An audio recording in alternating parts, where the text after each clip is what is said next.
Hello, friends, and welcome to an unexpected podcast. I'm Ez. And I'm Lane. And we're talking Tolkien.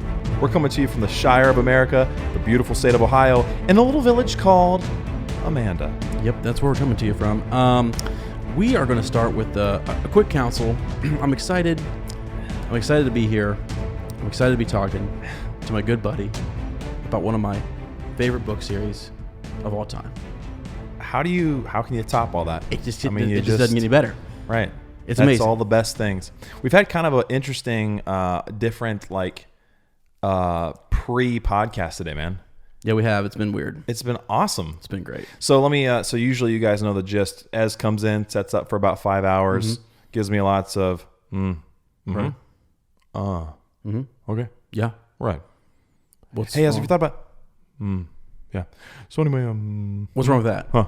That's it. Ez comes in, talking my ear off. It's like we're back in college again. He's like, "Hey, buddy, hey, you do this? A million miles a minute. Yeah. Just like I was happy to see you, man. catch it. He was genuinely excited to see old Lane, and I felt pretty good about it. Yeah, we cracked open some Chinese. I brought some Chinese, some carry out from from China buffet. Actually, is what it's called in Lancaster. China buffet. Yeah. I do have an observation I wanted to ask you. Yeah. Do you judge Yeah. Chinese buffet, how good it's going to be based on how much condensation is in the windows? Wow. Have you ever noticed that?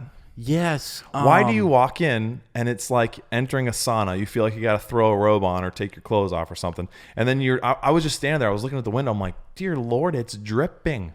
Right. It's dripping. And they're always wet in there. It's great, isn't it? It's a great feeling. It's a 2-for-1. I love damp, moist natures. That's where you want to eat your food in People a hate that moist word. environment. You know, it's just the more moisture we can get, the better.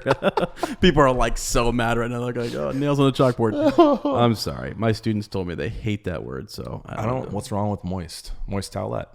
I think it's kind of refreshing. But yeah, me too. So yeah. Anyway, picked up some Chinese. We dug into it because Ez was smelling so much like Chinese last time. We said we gotta eat some Chinese. Did we make that reference in the actual podcast last time? We may not have. Ez showed up and I gave him a hug. I'm like, "Whoa, dude, that smells good." Ez goes, "What is wrong?" I'm like, "Did you have some Chinese before you got here?" Nope.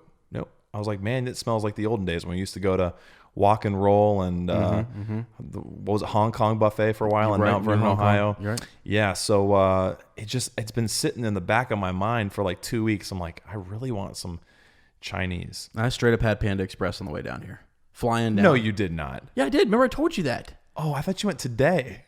I was gonna say you double dunked on Chinese. Oh, no, not today. Oh my god. No, you did. You'd be going into cardiac arrest right now, man. No, I did not have double Chinese. Yes, but last time, that's right. Okay, you didn't say no. I didn't. You did have Chinese, so that's why you smelled like Chinese, right? Because you're sitting in the car with it the whole time. It was falling all over me too. I was like shoving because we were trying to get here for our secret. We have a big. That's right. Well, actually, the secret will be out by the time this. That's is recorded. true. So we could be talking about, dude, guys. How about that? Tammy interview? Lane. Wow. Are you guys blown away? That's how much we love you guys. All right, that we were able to reach out to Tammy, and then she's just amazing enough to make that happen and share some. We got some really in-depth, and I pride myself. There's a lot of this of Tolkien's universe I haven't explored yet. I don't know yet. But when it comes to Peter Jackson's interpretations in the films and the appendices, especially of The Lord of the Rings, I mean, that was my Sunday ritual, all day Sunday, like every Sunday, all through high school, all through college, right out of college, was watching the appendices ad nauseum, learning about how they made those films, hearing all the crew behind the scenes, quote unquote, people share their stories about how they brought this to life. So I remembered Tammy, and I hear all these stories, and she gave us a spin that, oh my god, because she was there, a spin that I've never heard on those appendices. Exclusive stuff for the podcast. Stuff for you guys. So we enjoyed it too, though. I mean, we were in heaven. We were giddy. You could tell we were giddy as a couple schoolboys. Absolutely. So So, and as you heard it, Tammy is open to doing another interview. She is. So we would love to have a part 2 with Tammy and call her back and hear. I mean, We almost had to cut her off at points because she had so many stories. Oh my gosh, and we didn't want to monopolize her time, right? Right. And I was like, holy cow, she could. So yeah, well, there's more to come with Tammy. We did sit there for hours. It was great. We did a couple hour interview. It was amazing, and she's so kind hearted, and we just really, if she's listening, thank you so much. That was so much fun. So, but and we look forward to talking to you again. Yeah, we do. Gonna be awesome. Absolutely. Tales of Tammy. Tales of Tammy. Yeah. So anyways, I was the reason I was shoveling so much, Panda Express down my, throat was I was trying to make it there in time. I was like, man, I haven't ate since 10:45, okay, and I was like, I understand a burger, I understand some fries. Yeah, I know. Panda Express is a dangerous way to drive. Do you want to know why? Yeah, I would love because I was getting on 71. The way in which, remember, I had to go pick up. I had to pick up. You drove 71. Listen to me. Listen to me for a second. I had to pick up a headphone splitter. Do you remember this? I had to go to Best Buy. I had to get to your house, but at like a ridiculous amount of time. And who offered to pick up that splitter for you, then, Johnny? Okay, you're right. But let's leave that out of the one that we make needed. that's the after hours show. Okay, but all right. Anyways, where I was at, by the time I would have gone back to get like a burger, there was no way I could have got back on 71. No, I would have made it. I would not have made it in time for the interview. No. So I did what I had to do. And I got that express with a fork in my car. Man. Don't worry. Did you use your lap? Did you use both hands? When one hand was on the wheel, kind of? I always had one hand on the wheel. Promise. Would never do something that dangerous. The wheel. No. So anyways. We have a question for you guys. I don't know how we'd get feedback on this. Leave a comment, message us, whatever. Yeah. How dirty do you like your Chinese food? Ugh. As and I were talking about this, Sarah and my mom had really great cheesy salad. Garlic bread from Christie's, our local pizza place, and then made some delicious salad. And Sarah was like, "Can I have a bite of yours?" I was like, "Yeah, sure." So I gave her a little bite and dunked the crab rangoon in the nuclear waste colored duck sauce, which I could drink, by the way. Yeah. It's pure carcinogen. And she takes a bite and she's like, "Oh my, that is disgusting." She used to love this food. Right. That is disgusting. I was like, "Yeah." That's the point. That exactly. Right. Bingo. That's what I want. I want my Chinese food as disgusting and dirty and greasy and gross as possible. Now, if you're going to like a sushi bar or something, that's different, right? Yeah. But Chinese buffet should be dirty. Right? Right. Don't you think? I mean, that's yes, what you want. You're right. So we would like to know how dirty you like it. Yes. Wow. Just like that. No, okay. Moving on. How do you move on from that? What else you got? Anything else you wanted to share on Quick Counsel? Actually, yeah. What about you though? You go ahead and go first. Well, I have a correlation between life and the films I want to share with you, and I want to see what you feel. Okay, cool. But I want to hear about you, man. Well, we're talking about a conspiracy Unmasked today. So chapter, was it chapter 5? I get the numbers mixed up. Yes. Episode 6, chapter 5. Yeah. Mm-hmm. So I wasn't real. I was going to talk more about like my week and what happened and whatnot, but I've just been noticing some really funky things about your house. And so like I did this first of all, I will post a picture for you guys of Lane's bathroom that he makes me use. Okay, it's going to get a little personal, but like when you guys see personal for you or for me? No, for me. And all of us, I guess, because this bathroom is so small. Okay, all right. Whoa! And it's a great it's a great little bathroom. Okay. But why in the world is the toilet paper rack thing like? I'll show you guys a picture. It's unreachable. It's unreachable. Big conspiracy. I think it's the rack, the thing where the toilet paper's at. Like that's why you gotta crouch a little bit. You gotta move your tush to get it. It was unreal. So is that uncomfortable for you? I mean that's sort of the point here. It was pretty ridiculous, but it's okay. I love your house. I'll have to check this house has so much there. Like character, and so I was just kind of going around. Lane was doing some things. His beautiful wife is here, and his beautiful mother is here, and wonderful people, and was talking to them upstairs. And I just took my time. It's a beautiful house. My daughter is also up there. Didn't I say that? No. My wife and my mom. My bad. I thought I said that. Goodness gracious, man. I can't get away with anything on this podcast. Nothing. Not a thing. Anyways, I have a few more things to share after the podcast. I'll post other pictures, the things that I found.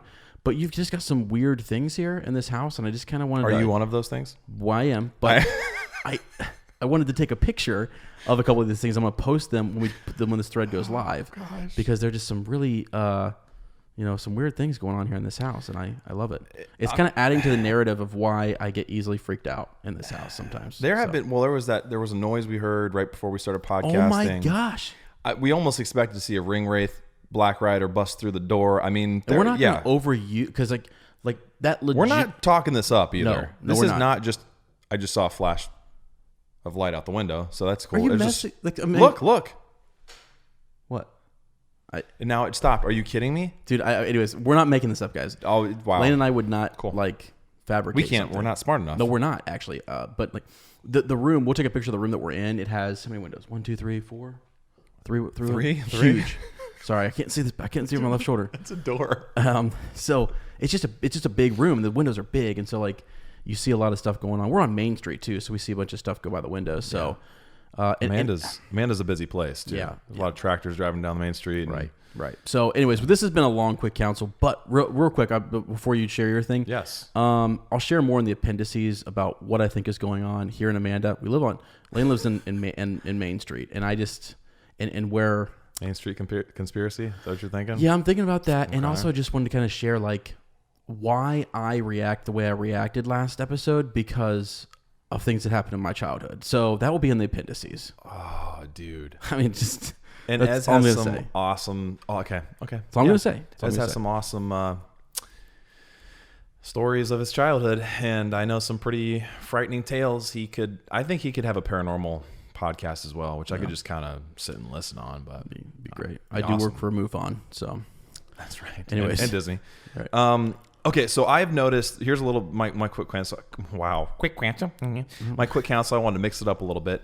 So obviously, Winnie is going through like growth spurts happen a lot when you're a baby. I learned from Sarah. She's like, they can have them at like 6 weeks, and then again at 2 months, and then at 3 months. Winnie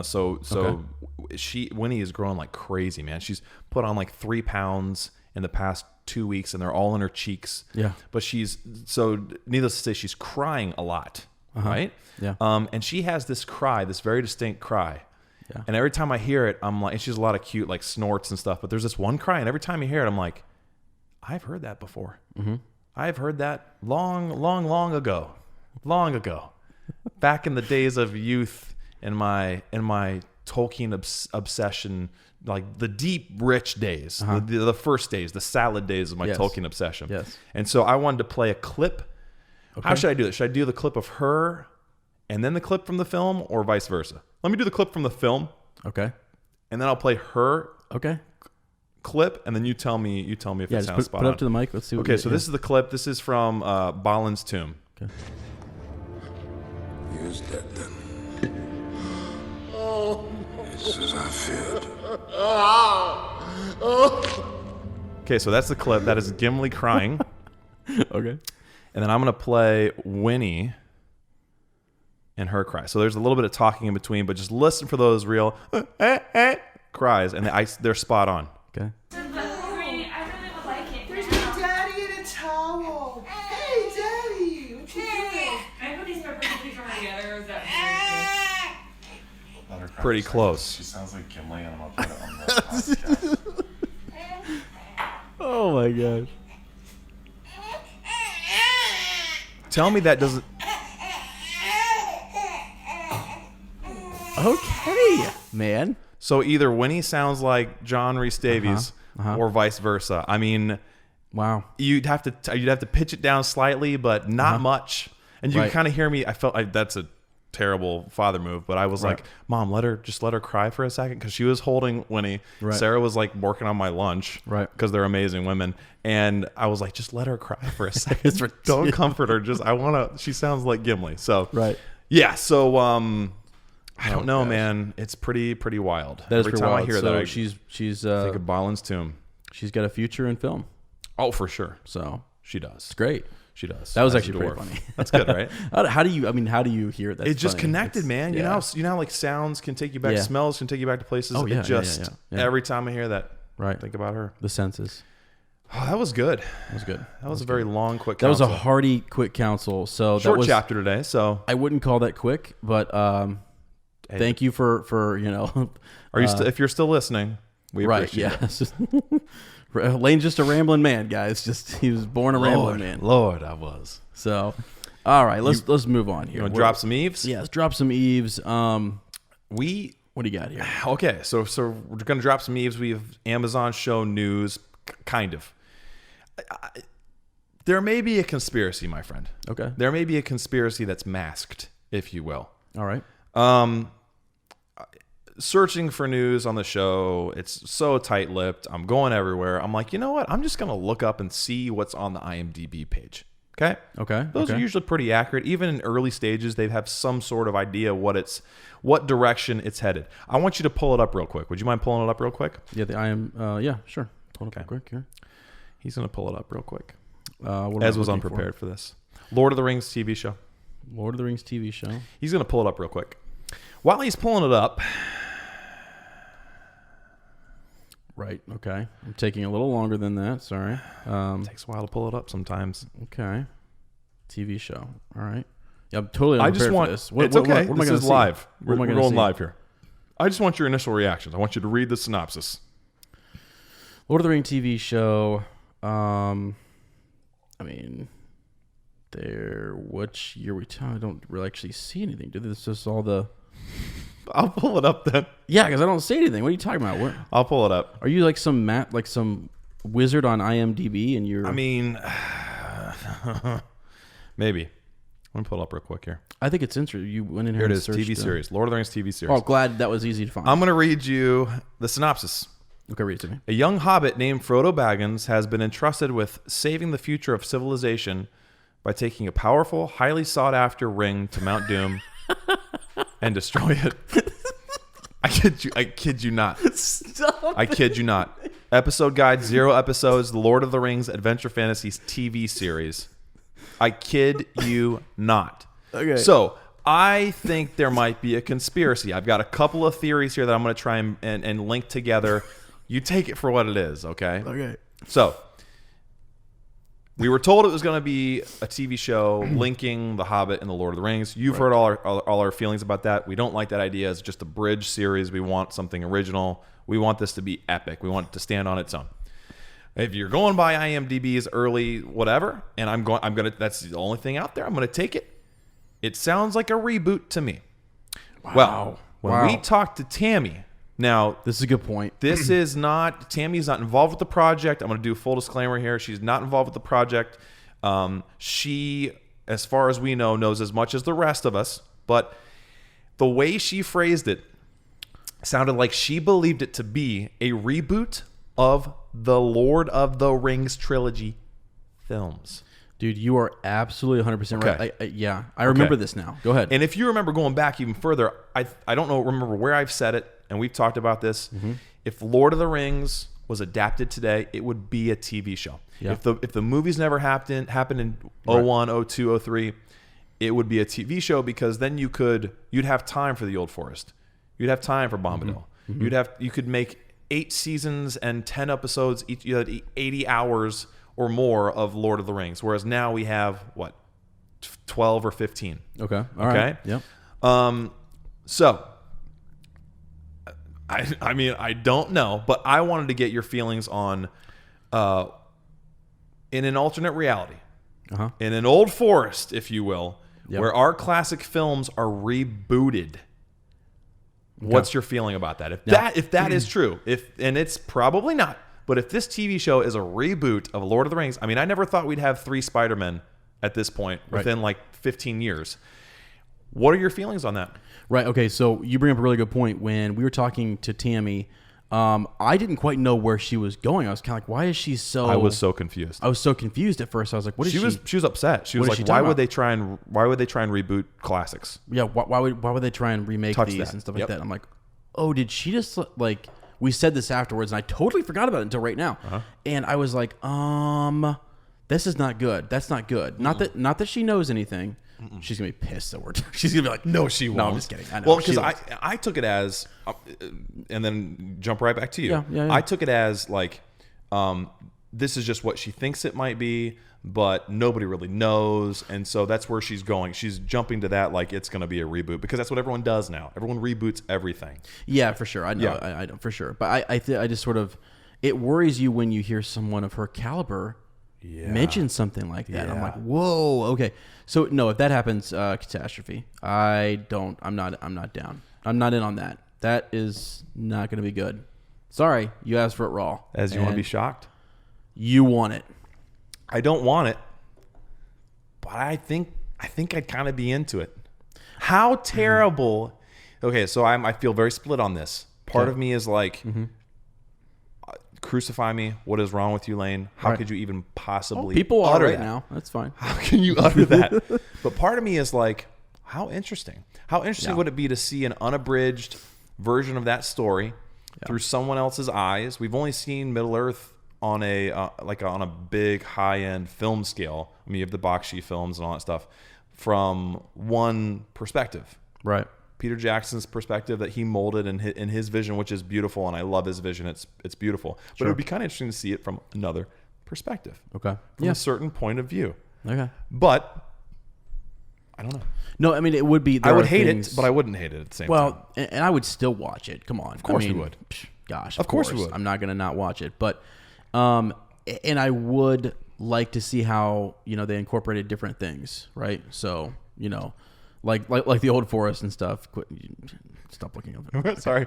See, and I like, it seems to me like you jump on it because it's your chance to see old Tom. Yeah, that piece would be neat, but then that would be about it. I don't really know what else I'm missing out on yet.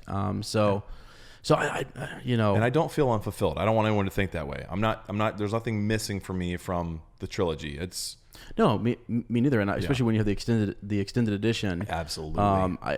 But wow, that was a shocker to me. This was a good one. I'm glad you pulled this out because so there's a conspiracy. It's a conspiracy for sure. We don't know. Yeah. Okay. So also an Amazon hire that just happened is Jen Salk. Okay. Not exactly sure how to say her last name. Okay. So she's a former NBC exec. She was behind getting a lot of really highly acclaimed shows made, like Modern Family, Glee, the Chicago series, Bones, Prison Break, and one of our favorites, This Is Us. She's also helped the Good Place, Superstore, and the Unbreakable Kimmy Schmidt, and Great News. I don't know that one. Got those produced all under her watch. Okay. So kind of a cool thing. These are successful shows that a lot of people like, that are packed with emotion, a lot of them. So if she is kind of taking over, I think the guy that was previously the exec was fired for sexual harassment stuff. Oh, okay. So they replaced her. Yeah. She got his job, which is great. So and they were talking about the hole that's going to leave at NBC. So will her influence be focused directly on the Lord of the Rings television series? Probably not. But will her presence be felt there?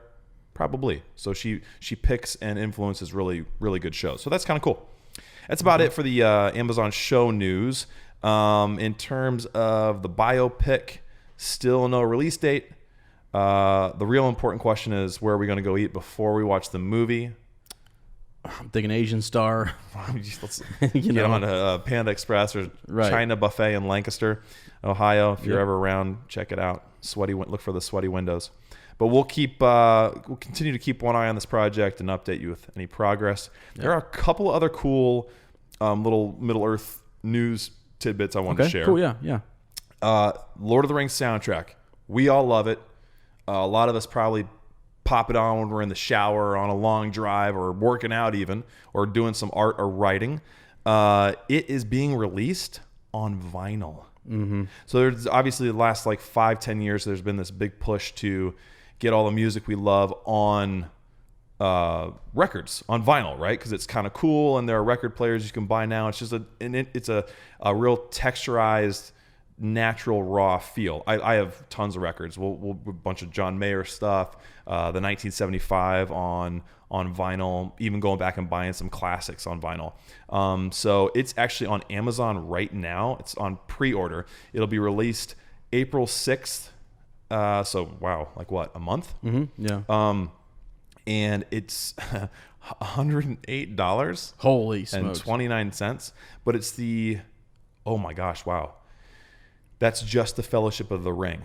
but it's the complete it's the complete recordings, which means you have like which we were listening to right before. Actually, you got Gandalf singing "The Road Goes Ever On," Bilbo's vocals, the full party music from Bilbo's party, from the Hobbit band. You've got the elves in the woods singing, Gildor's band of elves singing, Aelbereth Gathoniel, and so I mean, awesome, kind of cool that they're doing that. Yeah, and they're also like on this red vinyl.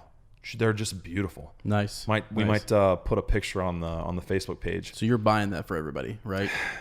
That'll be one of our giveaways. Okay. Once we get about 40 patrons. Man, I think. Be great. No, can you imagine? That'd be amazing. That'd be We do it in a awesome. heartbeat.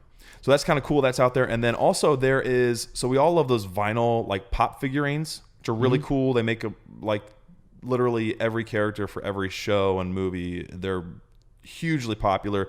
I'm sure all of you guys have one on your desk somewhere. I've got one over my shoulder, Frodo Baggins. Ezra got Winnie, old Luke Skywalker. It's in her nursery. So the cool thing about those is they've got Lord of the Rings, obviously, right? So we can get our favorite characters. But something really cool that's happening is Weta Workshop, the guys and gals responsible for bringing Middle-earth visually to life for us, thought, hey, let's make our own vinyl figures. We're going to call them mini epics, and we're going to sell them. So they are actually incredible. Are you looking at them right now? Go to wetanz.com and then, or just search like the vinyl figures. They're called mini epics. So search mini epics right now and check them out. They're releasing them in waves. So right now they have Frodo, Gollum, Gimli, and Uruk-hai Berserker, and Moria Orc. They're like really like texturized and characterized. It's there's elements that are exactly from the characters in the film, and others that are kind of played up and fantasized. Aren't they cool looking? Those are cool. Super cool. So I was amped about that, and of course my mind immediately went to my favorite character. I'm like, when is there going to be an Aragorn one? Why is he not in the first batch? Well, I think it's Emerald City Comic-Con or Dragon Fest or something is going on right now. Okay. And Weta is there, and they just released their second wave. They've got them there to kind of promote them. And their second wave is Aragorn, Legolas, and Gandalf. Wow. So, and they look just as cool as those right there. So check those out. They're about $30 a piece. So, I don't know what that compares to the other pop figurines, but they're definitely worth it. They're made by the guys who and ladies who made the films so popular, and they're really cool looking. So good gift item there. That's awesome. Yeah. Sweet, man. All right. Well, so that wraps up the Dropping Eaves section. Now we're going to move on to a little Today in Middle Earth. We're going to try to get through some of these here. We got a lot of dates to get through, my friend. A lot of dates. I figured you should take this one. This is near and dear to your heart. So that's true. So March 1st is Aragorn's birthday, which is pretty exciting. Yeah. So we kind of wonder how Aragorn celebrated. If he if he forgot about it probably, and like Legolas and Gimli were like, they put some candles on Lembas bread or something. It's probably guys, you remembered. Thanks. So March 1st, Entmoot also begins. Éomer returns to Edoras and meets Aragorn. Frodo and Sam are guided by Gollum, and they begin the passage of the Dead Marshes at dawn. The hunters find signs of the hobbits, and they meet Gandalf the White. The hunters are obviously Aragorn, Gimli, and Legolas. And then Faramir leaves Minas Tirith on an errand to Ithilien. This is all stuff we haven't gotten to yet, so if you're wanting to be, we probably should have said that. If you don't want to know, if you've never read before and don't want to know what's going on, skip this part. Right, sure. March 2nd, Frodo, Sam, and Gollum come to the end of the marshes. Wow, we are really doing a great job reading today. Gandalf comes to Edoras and heals Theoden. The Rohirrim ride west against Saruman. The second battle of the fords of Isen, Erkenbrand defeated. Entmoot ends in the afternoon, and the Ents march for Isengard and reach it at night. March 3rd, Theoden retreats to Helm's Deep. Battle of the Hornburg begins. Ents complete the destruction of Isengard. Frodo and Sam hide from the terror in the sky. That's a good day. A lot of work done. Oh, yeah. March 4th, Aragorn faces the enemy as the new day dawns. Gandalf returns and leads the charge of the riders. Theoden and Gandalf set off for Isengard. Frodo reaches Slag Mountains. on the edge of the desolation of Moran in... I knew I was going to jack that up. Oh, guys. I hope we can play for them some of the clips of us jacking up these... I'm sorry. Me jacking these pronunciations. We both jack them up, man. Oh, it's so great. It's Elvish to me. It's all Elvish to me. That's great. Merry and Pippin stay high and dry. Let's see. Theoden reached... March 5th, Theoden reaches Isengard at noon. And parleys with Saruman at Orthanc, thank you. Pippin steals the Palantir. Winged Nazgul pass over the camp at Dolbad. That's right. That's it. That's what I said, right? That's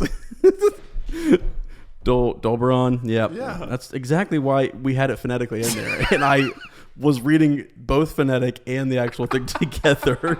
We need these in different colors. Frodo, Sam, and Gollum hide on the Moranin, and leave at dusk. Yeah.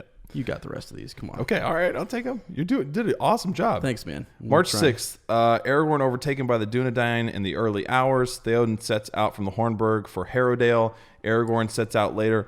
Merry's moved to honor the king, so pledges his service there. Pippin and Gandalf come to Dunharrow. Frodo, Sam, and Gollum reach the northern border of Ithilien. Okay.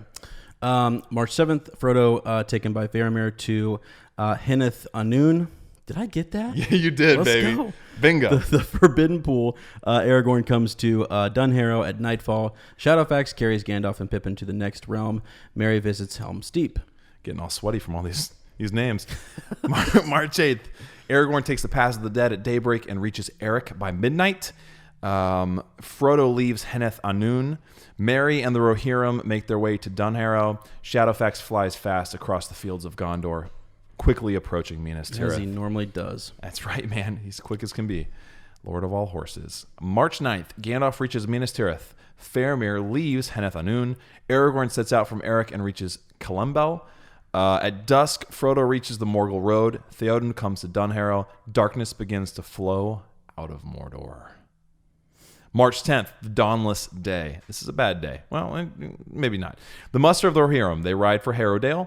Faramir rescued by Gandalf outside the gates of Minas Tirith.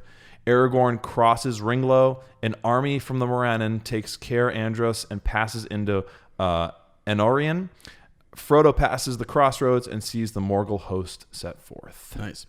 March 11th, Gollum visits... Is it Shelob?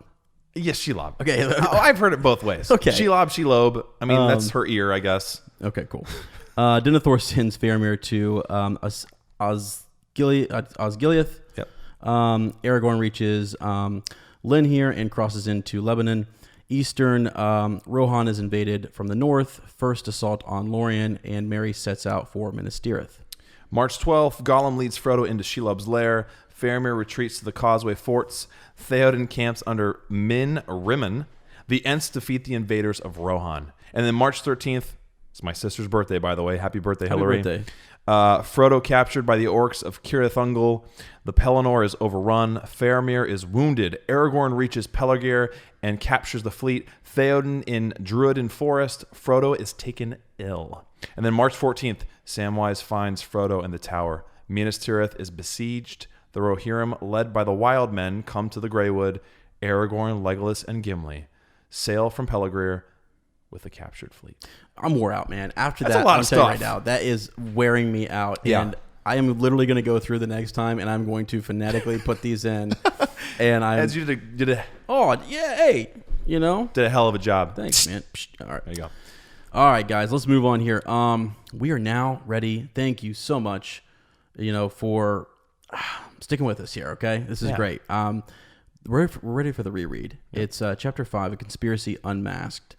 And we had some really good thoughts, though, from the last couple of chapters. We did. That we wanted to kind of share with you guys. And again, I always harken back to it's a club, it's a community, and it's such a good group. I mean, said it last time. It's throughout the week. I check in on the Facebook, and you guys are leaving thoughts that just kind of blow us away. So we have a few of those we want to read. I'm going to read a recap just of the last chapter. Actually, Lane, you can read the recap. I'll read the summary. Sure. Yeah. And then we'll pull up the Facebook thread, and we'll kind of get into some of these juicy comments. Awesome. And like Ez said, we are, how many, we get so many notifications throughout the day of you guys communicating with us, leaving us comments. Well, and with each other, I mean. Yeah, that's true. That's true. And it's just so cool to, I don't know, to be a part of it. Right. That's what we wanted. We wanted to, like, we didn't really have this Lord of the Rings, Middle Earth, Tolkien community directly in our lives, and we wanted to have one. And so it's so cool what all of us are creating. It's awesome. So thank you for being active on that. Recap. So Frodo, Sam, and Pippin take a shortcut that led to an unexpected basket of mushrooms. There was a lot of sniffing and sightseeing along the way. Farmer Maggot finds the trio tramping across his land and surprisingly offers his help. Wow. He does. Man. He does. That was a good little chapter. And I loved it. We had fun with our Farmer Maggot stories and stuff. My Farmer Maggot. That's right. Yeah. And actually, we don't have any of those yet because we're actually a little bit ahead. But we're hoping we asked last time that people would have some of those stories. So if we don't read those now, just know that we're a little bit ahead in the recordings. We will probably read those next episode. So if you guys drop some of those on us, that would be fantastic. Absolutely. Yes. Alrighty. Back to the Facebook thread here. Let's see what we had. We had some good thoughts in here. Who do you want to start with? Let's go with, sorry, mine I had to reload it real quick. Let's go with Dustin Watson. Sure. You want to take Dustin? And I'll do Jeremiah? Yeah. Let's see here. He's got his book listed there. Yeah.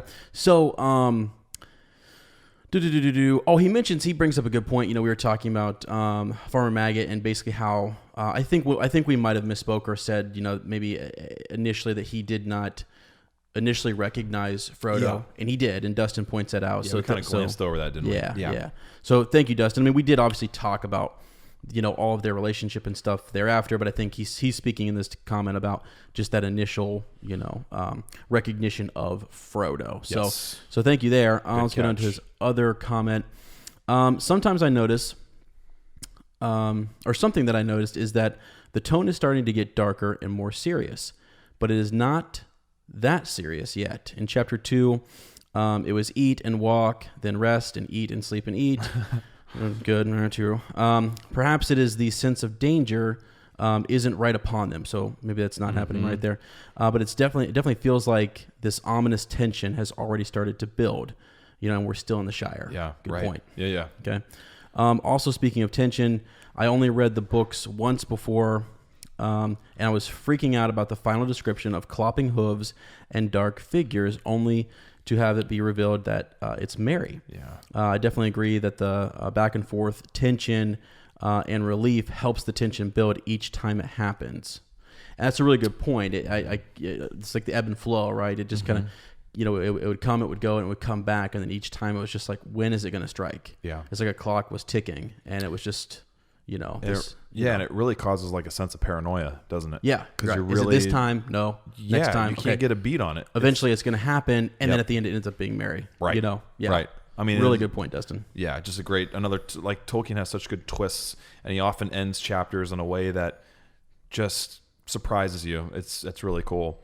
So Jeremiah Allen had a little comment here, which is pretty cool. He said, wanted to touch on a comment you read before diving into chapter 4. So this is kind of going back. He's complimenting Daniel Kautz's argument that the ring doesn't want to go to Gandalf, with the idea that it itself wants to stay with its current bearer, Frodo, because it already has its claws in him. Transferring to a new person starts the, for lack of a better term, bonding cycle over and further delays its ultimate goal in returning to Sauron. It's a one-sided parasitic relationship that tricks the bearer into thinking they're acting on their own free will. And until these guys brought it up, I honestly didn't even really think of it that way. And now that they have, I can't think of it any other way. It's true. And like the only, I think my comment was it was so ridiculous. It was, but the only way I can think of it is because I've had, until the last couple of years, I had a new teaching job kind of every year. It's just the way it happened. And it's that feeling of, oh my gosh, new job, new place. Right. No one knows who I am. No one knows what I've done. I've got to prove myself all over again.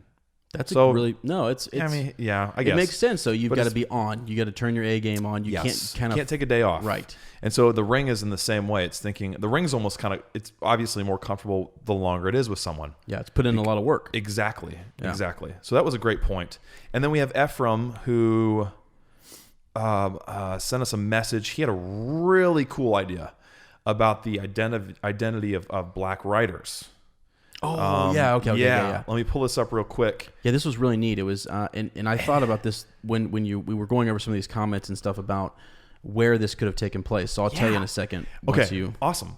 And I love these, these theories. You know, I think sometimes we think that Tolkien gave us all the answers and that we can go back and go, oh no, clearly he was talking about this. And sure, that's true. That there's a lot of that, but I think he also liked obviously loved the idea of mythology, and with mythology comes different interpretations, right? Yep. And so being open to that sense of wonder is awesome. So he had a really cool idea that I loved.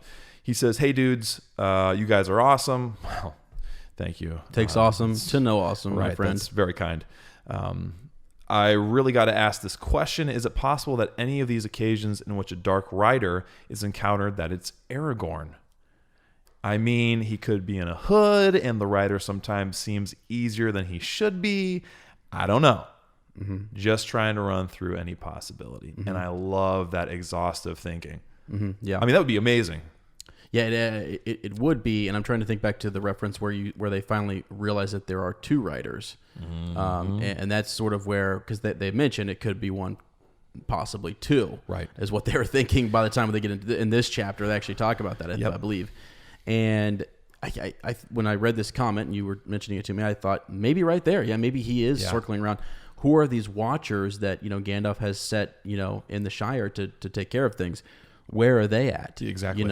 And what does their role look like? Are they tracking these creatures or riders or what have you? So, and the precedent too is that at the end of Shortcut to Mushrooms, we mistake Merry Brandybuck exactly for a dark rider. Good point. So that's a great background and context for that. And then also he's right when he says that sometimes it seems like it's easier to get away from them. And you and I talked about this because we read this comment and we kind of discussed it a little bit. We talked about where would the balance be between wanting to move in ultimate secrecy and also being like, oh God, it's three hobbits. Let's just crush them and take the ring and be done with this. Right. How are the ring wraiths striking that, or the black riders striking that balance? Well, here's the thing. I mean, you've already said ring wraith, and I think it's fine to go ahead and talk about this for a second because I was wondering myself, what are their orders, right? And do we know that is the one ring? They don't. I don't believe that's yet. True. So the element of secrecy still has to be there because they're true. just seeking this out. Good Lord. I mean, if they knew, absolutely knew, I believe. I mean, I could be wrong, point. right? I mean, it's a good point. Yeah. But if they knew, why wouldn't they just, That's my question. So I don't believe that. There Gandalf must be was some reservation. reservation. Yes. Yeah. And it's sort of like, before we reveal our entire hand here, right? Let's go investigate this. Let's send out the best of the best and see what we can find. So that's so cool. Awesome. Love those comments. Yeah. Cool to have those conversations. Love it. Love Absolutely. It. So, all right, let's get into the summary here for Conspiracy Unmasked. I loved this chapter, Ez. Yeah, I know. I loved this chapter. I know. It was a shorter chapter, but there's actually quite a bit to it. There was almost more in it than references. Farmer Maggot hands Frodo, Sam, and Pippin off to Merry, who escorts them to Buckleberry Ferry. They cross the Brandywine River, admire Brandy Hall, and make their way to Crick Hollow Cottage. Once at Crick Hollow, the hobbits take a bath. They eat a second supper, and they discuss conspiracy theories. Yeah. So there's your summary. Let's kind of jump into. Let's go over we've broken this chapter down into a couple of different headings. Here we have a history of Buckland. We have Crick Hollow Cottage, a bath, a brew, and a conspiracy. 2 TWO, and a prophetic dream. So, yeah, Lane's got a crap ton of notes here. You really did like this chapter, my friend. I liked it a lot, man. I don't know what I don't know. I'm not sure what it is, but like this chapter was easy to fill up the corners. I loved everything about it. From the get-go, and like the because I don't know. I mean, when I read it last, I totally glanced over that description of Buckland and that brief history of Buckland, and to me, it's just like so interesting because it mentions it being like it was almost like a colony within the Shire. They're obviously like the weirdos of hobbits, and then the description of Brandy Hall. I mean, like it was just unreal. I love absolutely, it. and you get that. It's really kind of it's a smaller reference to Brandy Hall itself. I mean, it's not like a huge reference, but we're in we're in Buckland, and we're talking about someone who moves across the river. Very queer thing to do. Right. Yeah. And it's bold, man. It's bold move, that they did right? it. Yeah. So I think it's interesting because it's bold because as far as, the maps and things go, as I mentioned a couple episodes ago, we're getting closer to those white spaces, which that tension starts to we're getting close to the border here. We're getting close to, stepping out of the Shire. So we're on our last little bit here. So, but anyways, yeah. So what else you got? So they're stepping onto the ferry. Yeah. So initially we pick up kind of right where we left off. Right, they're approaching the ferry. They get on the ferry. And an interesting thing that he kind of notes at the beginning is that there seems to be less fog on the further side. So that kind of is like a little foreshadowing of some hopefulness. Right. This we've been kind of, our judgment's been cloudy. It's been incredibly foggy. We're not, with that paranoia, it's like when you're in the fog, you can't see, but sometimes feet in front of you, you don't know what's coming next. And that was the entire last chapter. So that that's lifting on the other side of this river. So we almost have this feeling like if we just get across the river, things are going to be okay for a while. It's not going to be that big of a deal. The Brandywine flowed slow and broad before them. Behind loomed up the Buck Hill, and out of it through stray shrouds of mist shone many round windows, yellow and red. They were the windows of Brandy Hall, the ancient home of the Brandy Bucks. Yeah, it's almost like a beacon of history and safety, just kind of taking them across, almost like a lighthouse, taking them across the river. Yeah, and I know this is a bit of a stretch, but like I kind of, when I heard about this, and you shared some concept art and some pictures, I think on our Facebook, right, about this, and it just sort of feels like it's almost like royalty. This place is massive. It feels like it's like a a Hobbit palace. You know what I'm saying? Yeah. Yes. So I mean, so many windows. They've got the three big doors. Three big doors and about 100 windows. Yeah. And I mean, we thought like Bag End was big, right? Bag End's supposed to be this like stately residence, which it is. But you think about Brandy Hall as being like this great gathering place, just this hub.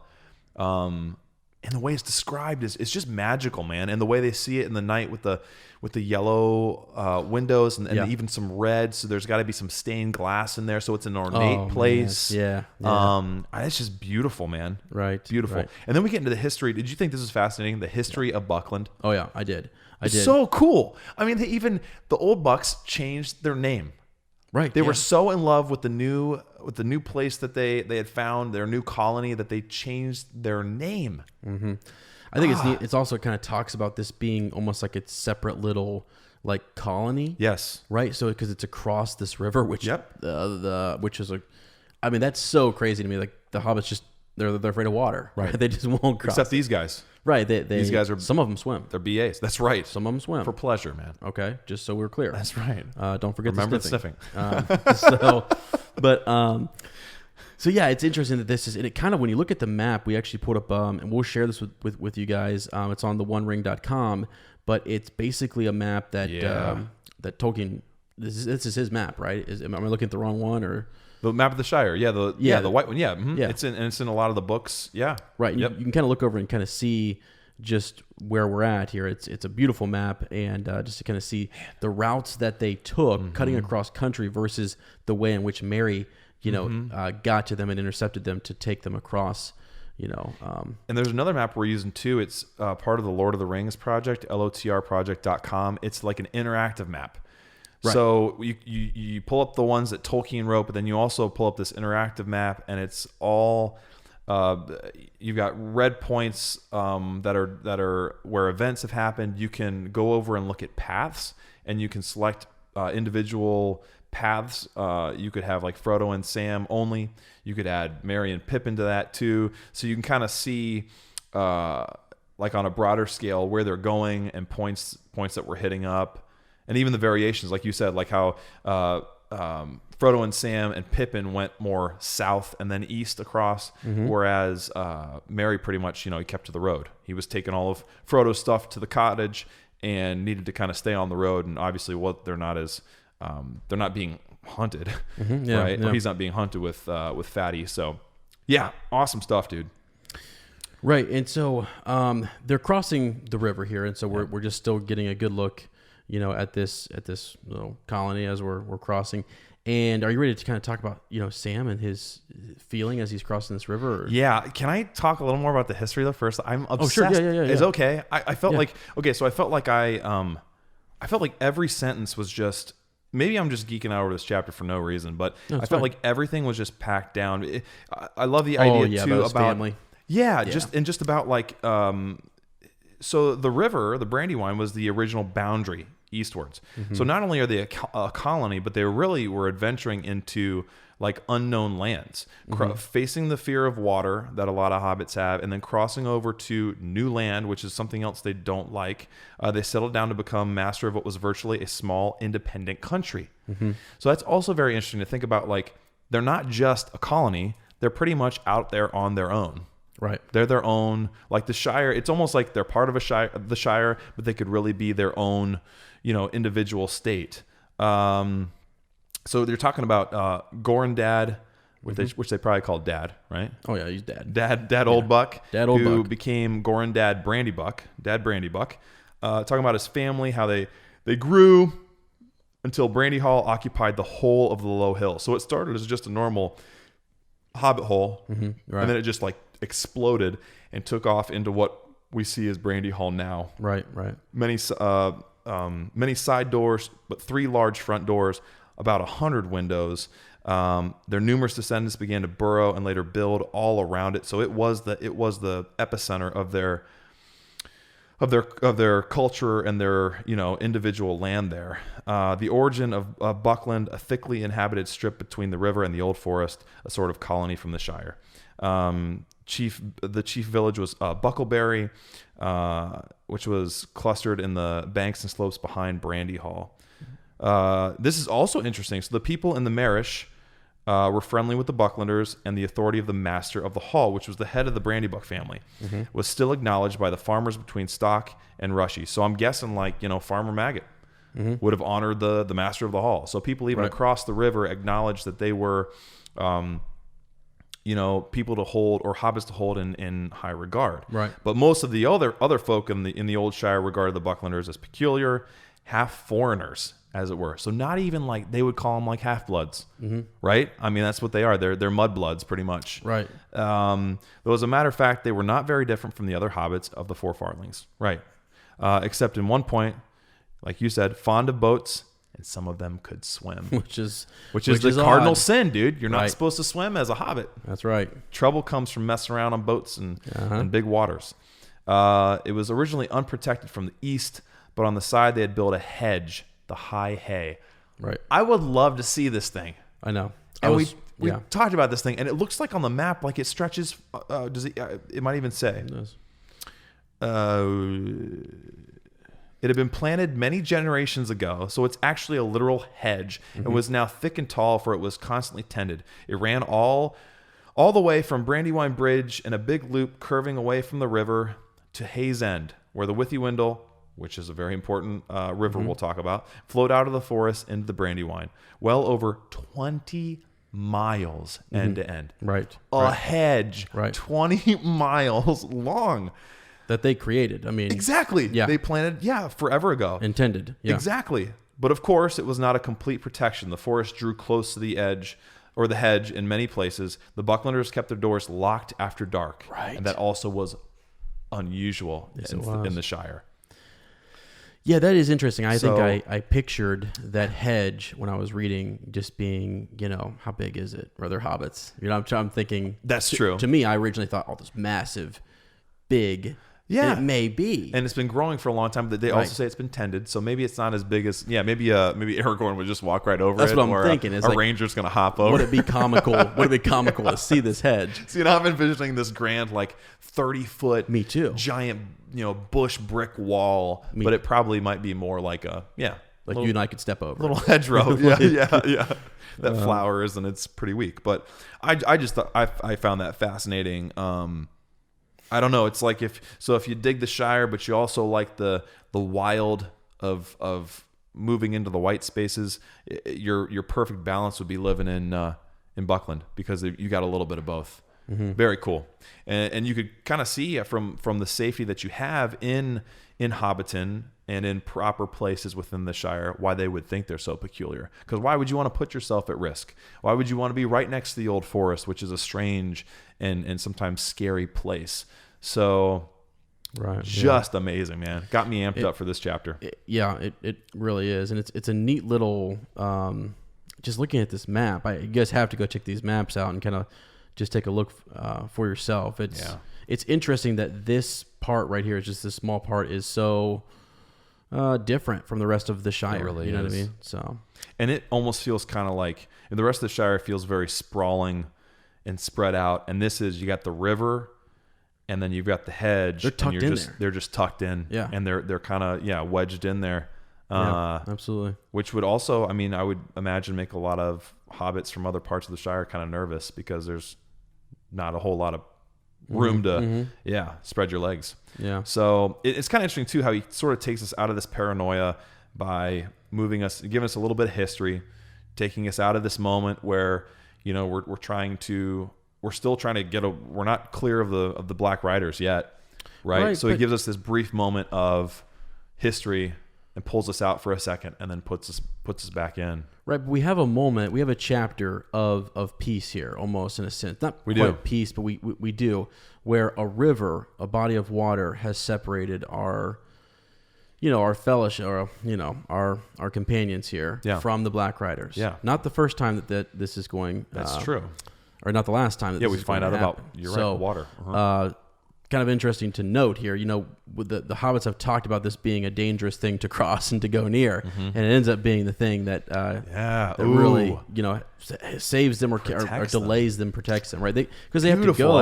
Well, I'm just thinking, I'm looking at this map and I'm looking at Buckleberry Ferry here where they're crossing, and if the whole stretch of this hedge is 20 miles. That's about 10 miles they have to go north, and then come back down 20, I'm guessing, roughly another good 20-mile trip in itself to go up and cross at Brandywine Bridge and to come back down. So they get that time, I guess. Yeah, they do.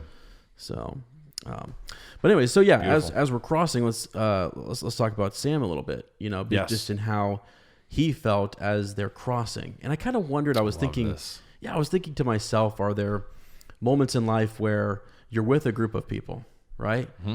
And they're in their element still, and they feel very comfortable. Yeah. But I feel like for the first, not maybe the first time, but Sam seems like an outlier. You know what I mean? They're all comfortable. They've crossed this river before, and he has not. He has not. And they're also in almost a different social class than he is as well. Sure. Yep. But all of that comes full circle here by the end. It does. And it really does, in an unexpected way. And I think it's really cool how it happens, because this is where you truly see these four kind of come together. Yeah. This is why this is such a cool chapter. And I have it noted later on. Yeah. It's the beginning of this fellowship. Yes. Oh my gosh, dude. I love it. It's good. I love it. So, but one thing I had in my notes, and I may be jumping around here a little bit, but they do notice this black, and we're going to mention probably for the last time in this chapter, this Black Rider. Okay. Mm-hmm. They look back across, and I believe it's Sam who notices him first. So scary. Right? Yeah. And he notices, he says, "Look, do you guys see this? Look, Mr. Frodo. What in the Shire is that?" Yeah. I mean, what in the Shire is it, friends? Man. So, but it's his keen sense of sight and his senses. Yep. For some reason, if you keep watching Sam, I don't know if they're just more heightened or something than the rest of the hobbits. Right. Maybe because it's new. Or that, maybe. But yeah, he's picking up on things. He first alerted. He heard them.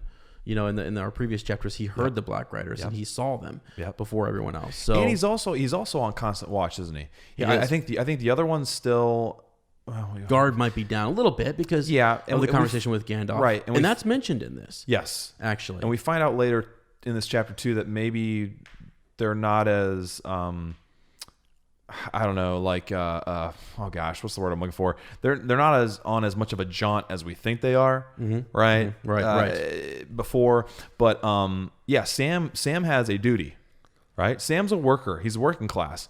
He has a duty. His one job is to protect Frodo. So where the others have moments where they can kind of take off, right, and they can let their guard down a little bit. Sam is so committed to his duty and so committed to his master Frodo that he's not going to do that. And so that's probably another reason, right? His senses are always heightened because they have to be to protect Mr. Frodo. That's his job. Right. Exactly. Yeah. Exactly. Yeah. Gosh, dude, what a good! Oh my gosh. I know. It's better. It's better than you would think. Yeah. And I think some people sometimes when you're listening, I've actually had to stop myself and pick up the actual physical book. This is something I'll tell you, folks. I listen in the car often and what have you, and what's one of the reasons I can't read/pronounce anything because I always listen to it. But you know, when I actually pick this up and I go line by line, and you literally can pull out the personification. You can pull out these different lit devices that he's using. Yeah, and it's just so much better. And so like I think that's incredible. If you skimmed past this or you're just listening to it, I don't know. There's a lot here, and so there's it's worth so us really digging into. So yeah. And also the Black Riders doing that creepy weird thing again that we never get in the movies. Oh yeah, with the sniffing? Yeah, with the sniffing. But as they looked, it seemed to move and sway this way and that as if it was searching the ground. So I mean, is he thinking maybe the ring fell off and he's looking all over the ground? It then crawled or went crouching back into the gloom beyond the lamps. I mean, it just like crawled or crouching. We always see the ring wraiths in the movies the Black Riders, tall, proud, strong figures, and here they're almost like they're like hound dogs. They're down, they're sniffing, they're low to the ground, they're looking for things that have fallen, possibly, I don't know, smelling for their prey. They're okay. Here's what Tolkien has done. He's made them more animalistic. There's an animal side to them. Yep. And with that, it makes them even scarier because when animals hunt, nothing stops them. Right. I mean, that's what they do. They go for a hunt, and there is no humanity left. And so, and there's kind of that parallel between what these guys are. Is they're fallen kings. Their humanity is gone. Right. They've been enslaved to Sauron, and they essentially are these animals bound to. Right. Their movements are more aggressive. They are. I mean, because if you just had a Black Rider seated on a horse, that would be creepy. It'd be weird and eerie looking across over at you. That would still have a more good unsettling. This is a little bit more, but just because of its movements. Yeah. So, and real quick, just to mention, I'm going to correct myself here. They do say they can. I believe it's Merry or Pippin is talking to Frodo. He's asking if can horses cross the river, and he says they can go 20 miles north to Brandywine Bridge. There so you not go. 10, but they're going to go about 20 miles north. Yeah. So, all right. And then they get to the other side, right? And then there's this whole thing again of they got to get indoors and then we can talk. Yeah. I mean, it's just this like, and we talked about before about how unsettling that is. Like if you can't say it immediately or you have to get inside, it's some heavy stuff. Right. So they say this is where they say they've had supper, but they need a second one. Oh yeah, he definitely says. Yeah, we could do another. Do with another supper. Awesome. So, I had one more note real quick talking about the mist again, or the fog shrouding being lifted or unmasked. It's like a foreshadowing of what's to come. This conspiracy is lifting, right? We're learning more information. There's more clarity. Yeah. Because there's even been kind of this disconnection between Frodo and his friends. Yes. Not just on this journey, but for months prior, right? He's felt like he's living this double life, and so that mist and shroud is coming up, and it also is kind of cool because it's sort of not. Maybe I'm looking too much into this here, but it sort of shows Middle Earth as this character, right? As this predictor of what's happening. It draws that parallel there of the world is mimicking, like with the weather we saw prior. Exactly. It's mimicking the story. It's mimicking our characters, maybe even informing them. I don't know. It's just kind of interesting to think about. Oh, and for it to be alive and for there to be that element of what we call Mother Nature. Yeah. Right.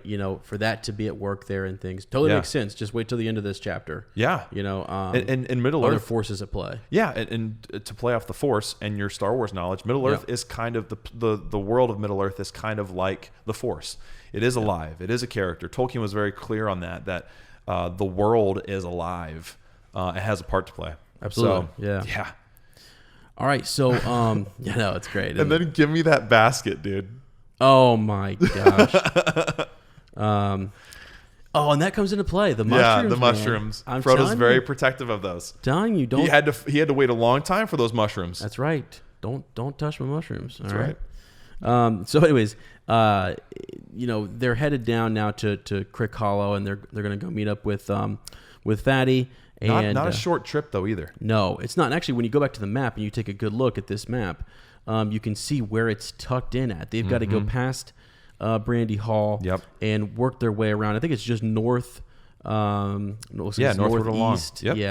Of Brandy Hall, and it's actually at a spot where the hedge kind of juts back into Buckland. And it's close to a gate. Right. Which we'll need later. Yep. And so it's right there. Kind of they mention it being as like a guest house. I don't know if I'm jumping too far ahead. No, you're right there. Yeah. So Frodo had chosen it because it was out of the way. Obviously, stood in an out of the way part of the country. The Brandy Bucks had used it for guests or members of the family that wished to escape from the crowded life of Brandy Hall for a time. Yeah. So very interesting that it has this history of being used as an escape, a place to get some respite. Gosh, dude, the layers of Tolkien, man.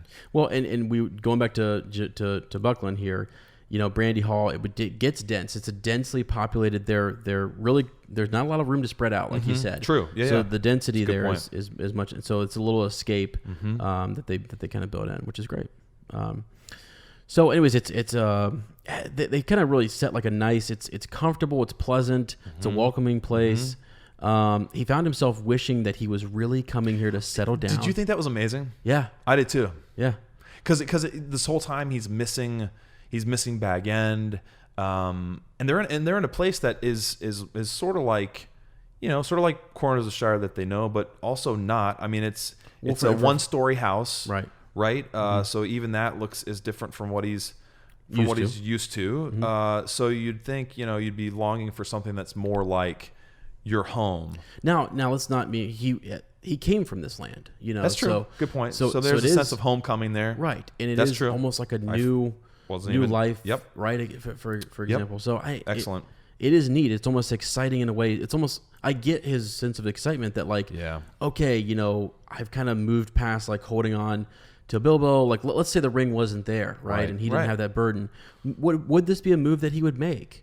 You know what I mean? Seems like it. Maybe. Absolutely. It's interesting. It's something he's been, tramping across the Shire, or in earlier searching chapters. For something. Right. Yep. A looking sense of around. Adventure. So he seems like someone who would up and move a little ways across the Shire. Yeah. I love the description as they walk up the green path from the gate. No light was visible. Okay. So the windows were dark and shuttered. Frodo knocked on the door and Fatty Bolger opened it and a friendly light streamed out. So this dark home is unmasked. The light comes out. It's revealed. There's all this chapter's full of revelation. True. Both in physical stuff, but also in metaphorical senses. Yeah. Right. We're getting a lot of shedding of light everywhere. Yeah. Slipped in quietly, shut themselves into the light inside. Yep. So we say light twice in 2 sentences, right? Very important as well, because it's been very dark so far. Right. We haven't been in a home. Well, I guess we were just at Farmer Maggot's, but that was brief. We haven't been in a place that felt warm and homey for a while. So, yeah, and that's fair. They're a guest passing through, and this feels like a stopping point. Yeah, like it does. And it was supposed to be his home. Right, exactly. And you can just let your guard down a little bit. But And they do let their guard down a little bit. They do. Right? I mean, so let's get into that a little bit. Yeah. Just sort of, I think we're into our next set of notes here. Does it feel like there's more stuff to talk about here than any other chapter so far? I don't know why. I don't know why. Yeah, guys, we could try to Lane and I have tried to set a time limit for our podcast. What a joke. It's not going to happen. So anyways, so we're at Crick Hollow Cottage, a bath, a brew, and a conspiracy too. That's a great title. I like it. Yeah. I do. So yeah, I mean, just when they get in here, let's get into the bath. Got to get into the bath, baby. You got to. They've been and they're tramping around, and they're drawing lots. Who goes first? Is it the eldest? Is it the eldest or the fastest? Quickest. Yeah. And Pippin would be last either way, right? I love how they rag on Pippin. Me too. Because but Pippin also kind of deserves it. He gives it back. He does, and I think it's so. Peter Jackson did a great job of characterizing Pippin in that sense in the movies, because it just, he doesn't say all the same things. He's a little bit different, but for the most part, his spirit is captured. What do you have? Man, what do you notice here? Sometimes I literally just flipped at it and I read. I was reading again how Mary. You're right. They're arguing over this bath, right? This is a revelation of things, and I didn't even. Sometimes when things are revealed here, we start to think back to chapters 1 and 2 and 3. Think to what just happened in this chapter. Mary is so prepared that he's got 3 baths ready to go. Yeah, right. Okay? He knows what's going on. He knows what's going on, and right dude. there's your first... I mean, maybe there were more clues that I just missed, but at this moment, I'm thinking right here, right now, Mary is... There's a sign to me. Yeah. He's like, we don't have time for this. I knew something's up. Like, that's true. I didn't even think about that. There are 3 baths ready. And we're going on a long quest. You never know when we're going to get a bath again. Yeah. Better get it now. Yep. Clean up, boys. Get unmasked, if you will. Get those clothes off. I think, we got this song coming up here, but I really think Elijah Wood fans would have, fangirls and boys would have absolutely loved this scene. Oh, my goodness. I mean, there's so much water in the air that I'm coming into the kitchen to finish. I'm sure there's some fan fiction based on this. Oh, yeah, that would Frodo be. came out drying his hair. What about supper and a beer in the throat? He called. And we're not making that up. No, we're not making that. You read it. You did. know. It's great. What about supper and a beer in the throat? Somebody write that fan fiction and we will interpret it here. Just kind of drying his hair off. Yeah. Yeah. Little Elijah Wood. Sorry, dude. You got this song. Oh, man. No, there's not a chance. There's not a chance I'm singing. I want you to sing this one. Oh, I don't know. Mary and Fatty, they're just great friends. Right, they're going to the kitchen. They're getting food ready too. They're getting that second dinner ready to go. How do we even sing this one? Sing hey for the bath at close of day that washes the weary mud away. A loon is he that will not sing. Oh, water hot is a noble thing. That was pretty good, man. Oh, man. We did not practice. I was sweating because I'm like, we didn't practice this one. We didn't practice the song. No, I a didn't care. beer in the throat is worth many hands. I just made that. I don't know. The rest of the lyrics are actually really kind of funny. I mean, let's read through them. Yeah, "Oh, sweet is the sound of falling rain, and the brook that leaps from hill to plain," which we hear, but better than rain or rippling brook in the movie. Is a mug of beer inside this took. So it's it's a little bit different here. Yeah. Right. Go ahead. I'm sorry. So he says, is water hot that smokes and steams? A water cold we may pour at need down a thirsty throat and be glad indeed. But better is beer if drink we lack, and water hot poured down the back. Oh, think about that. I love it, baby. A cold beer and a hot shower. Oh, my God. That's what I'm talking about, babe. Wow, I know what we're doing after the podcast. Oh, boy. Woo. It's getting steamy in here, my friend. There's some more fan fiction. Oh, my God. Please don't write that fan fiction. As in Lane. Please do not write that. No, that's gross. But no, I mean, so, let's keep going here. Yeah, oh, water is fair. Wait, no, is that the one? Yeah. Oh, water is fair that leaps on high in a fountain white beneath the sky. But never did fountain sound so sweet as splashing hot water with my feet. It's such a good, happy song. I actually really do want to get these songs down to where we're just out drinking a beer, having a good time. I mean, do we release an And album eventually? Is there I think demand for that? I think maybe there's a Let demand. us know, guys. And we can post it, you know, for you guys. Fan album. Yeah. And actually, okay, so this is weird. So just yesterday, we had our first, so rugby season's in not full swing, but we're kicking off for spring season. We had practice last night. For whatever reason, because it's been so warm, I was like, oh, yeah, it's going to be great. It might be a little wet. Right. It was freezing cold. We were out there for about an hour and 15 minutes. One of those just cold, 7 guys still showed up, but it was lower numbers, but we were out there busting our butts, and then came home, saw Winnie for a little bit. She was put into bed, and then, I mean, like, it's one of those colds where you're chilled to the bone kind of thing. Yeah. Hopped in that shower. Come on. Put it on high. Yep. And that, feels good, doesn't it? That splashing of hot water on my feet. Yeah. Oh, it felt amazing. Feels really good. Yeah, exactly. It's rejuvenating too. And it's almost like sometimes I love getting that cold because I know how good that bath's going to feel, or that shower. I don't really take bath. How good that shower is going to feel. Right. That hot shower that restores the warmth. And if you think about it too, like they've been in a lot of cold, nasty places. Sure. A lot of fear. In a warm bath, a hot shower, whatever you take is a restorative thing. It calms you. It cleanses you. They're having a good time. Finally, they're having a good time. Well, I think what's funny, what's neat is you just shared a story that I think a lot of us can relate to. I remember coming in out of the cold, right? Just anytime being out, like doing something in the cold, shoveling snow, playing out, going sledding, and you come in, your feet are freezing, man. Yeah. I mean, seriously, we all can kind of relate to this feeling. Absolutely. And it also kind of teaches you not to take things like this for granted. Right. You know what I mean? Right. I think there's always a lesson in it. It's just that, like, look at this simple, just a bath, and how much that means, and how much that, you know, can rejuvenate you, right? So they might not get a bath again until Rivendell. Right. I don't know. I mean, I don't remember. Yeah, that'd be a long time. Right, actually. But anyways. So, what about a supper and a beer in the throat? Yeah, I'll take one. Dry your hair off, young lad. Okay.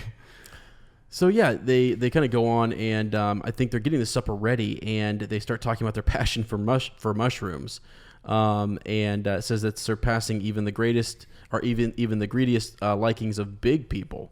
They have this passion for these mushrooms, They right? love mushrooms. You know, they love them. Because Fatty wants to know if this is right after they get out of the shower. Yes. Right? Yes. They get right into that supper. Locks, said Mary, looking in. Oh, this is right before. I'm sorry to go back. No, but, what is this? What are you talking about? The stone floor was swimming. You ought to mop all that up before you get anything to eat, Peregrine. He said, hurry up or we shan't wait for you. What? So locks. I love like weird like curse words. I mean, kind of like expressions of like, what is that called? I don't know. Is this a swear word? This is cool. There's a term for swearing, whatever it is. I don't know. I can't potty remember what words? it's called. No, yeah, sure. Potty talk. But I loved obviously like what in the Shire, because like, I don't know. Oh yeah. What in the hell? And then we have like locks. So I looked that up. I'm like, that's got to be a thing, because Tolkien, if he made something up, he either took it from inspiration or whatever. So I looked it up, and it's a variation of Lord. And it comes from the term alack. Huh. Yeah. Okay. So they're pretty much saying, Lord, like, look at all this water. Well, clean it up, boy. Which brings me to my next point. I think we should start a Lord of the Rings podcast, man. I don't know. I've been thinking about this a long time. I think we should finally do something. Okay. Yeah, I'm down. Yeah, dude, let's do it. Wow, you really caught me off guard with this one. We got to get the name perfect, though. It's all in the name. Right. Yeah. Do you have any ideas or anything? Yeah, I guess. Wow, like Deep in Talk podcast. Oh, that's a good one. Is that a good one? I like that. Yeah, kind of playing on, because we're always deep in talk. Mm-hmm. Right. What about Sackville of Mushrooms podcast?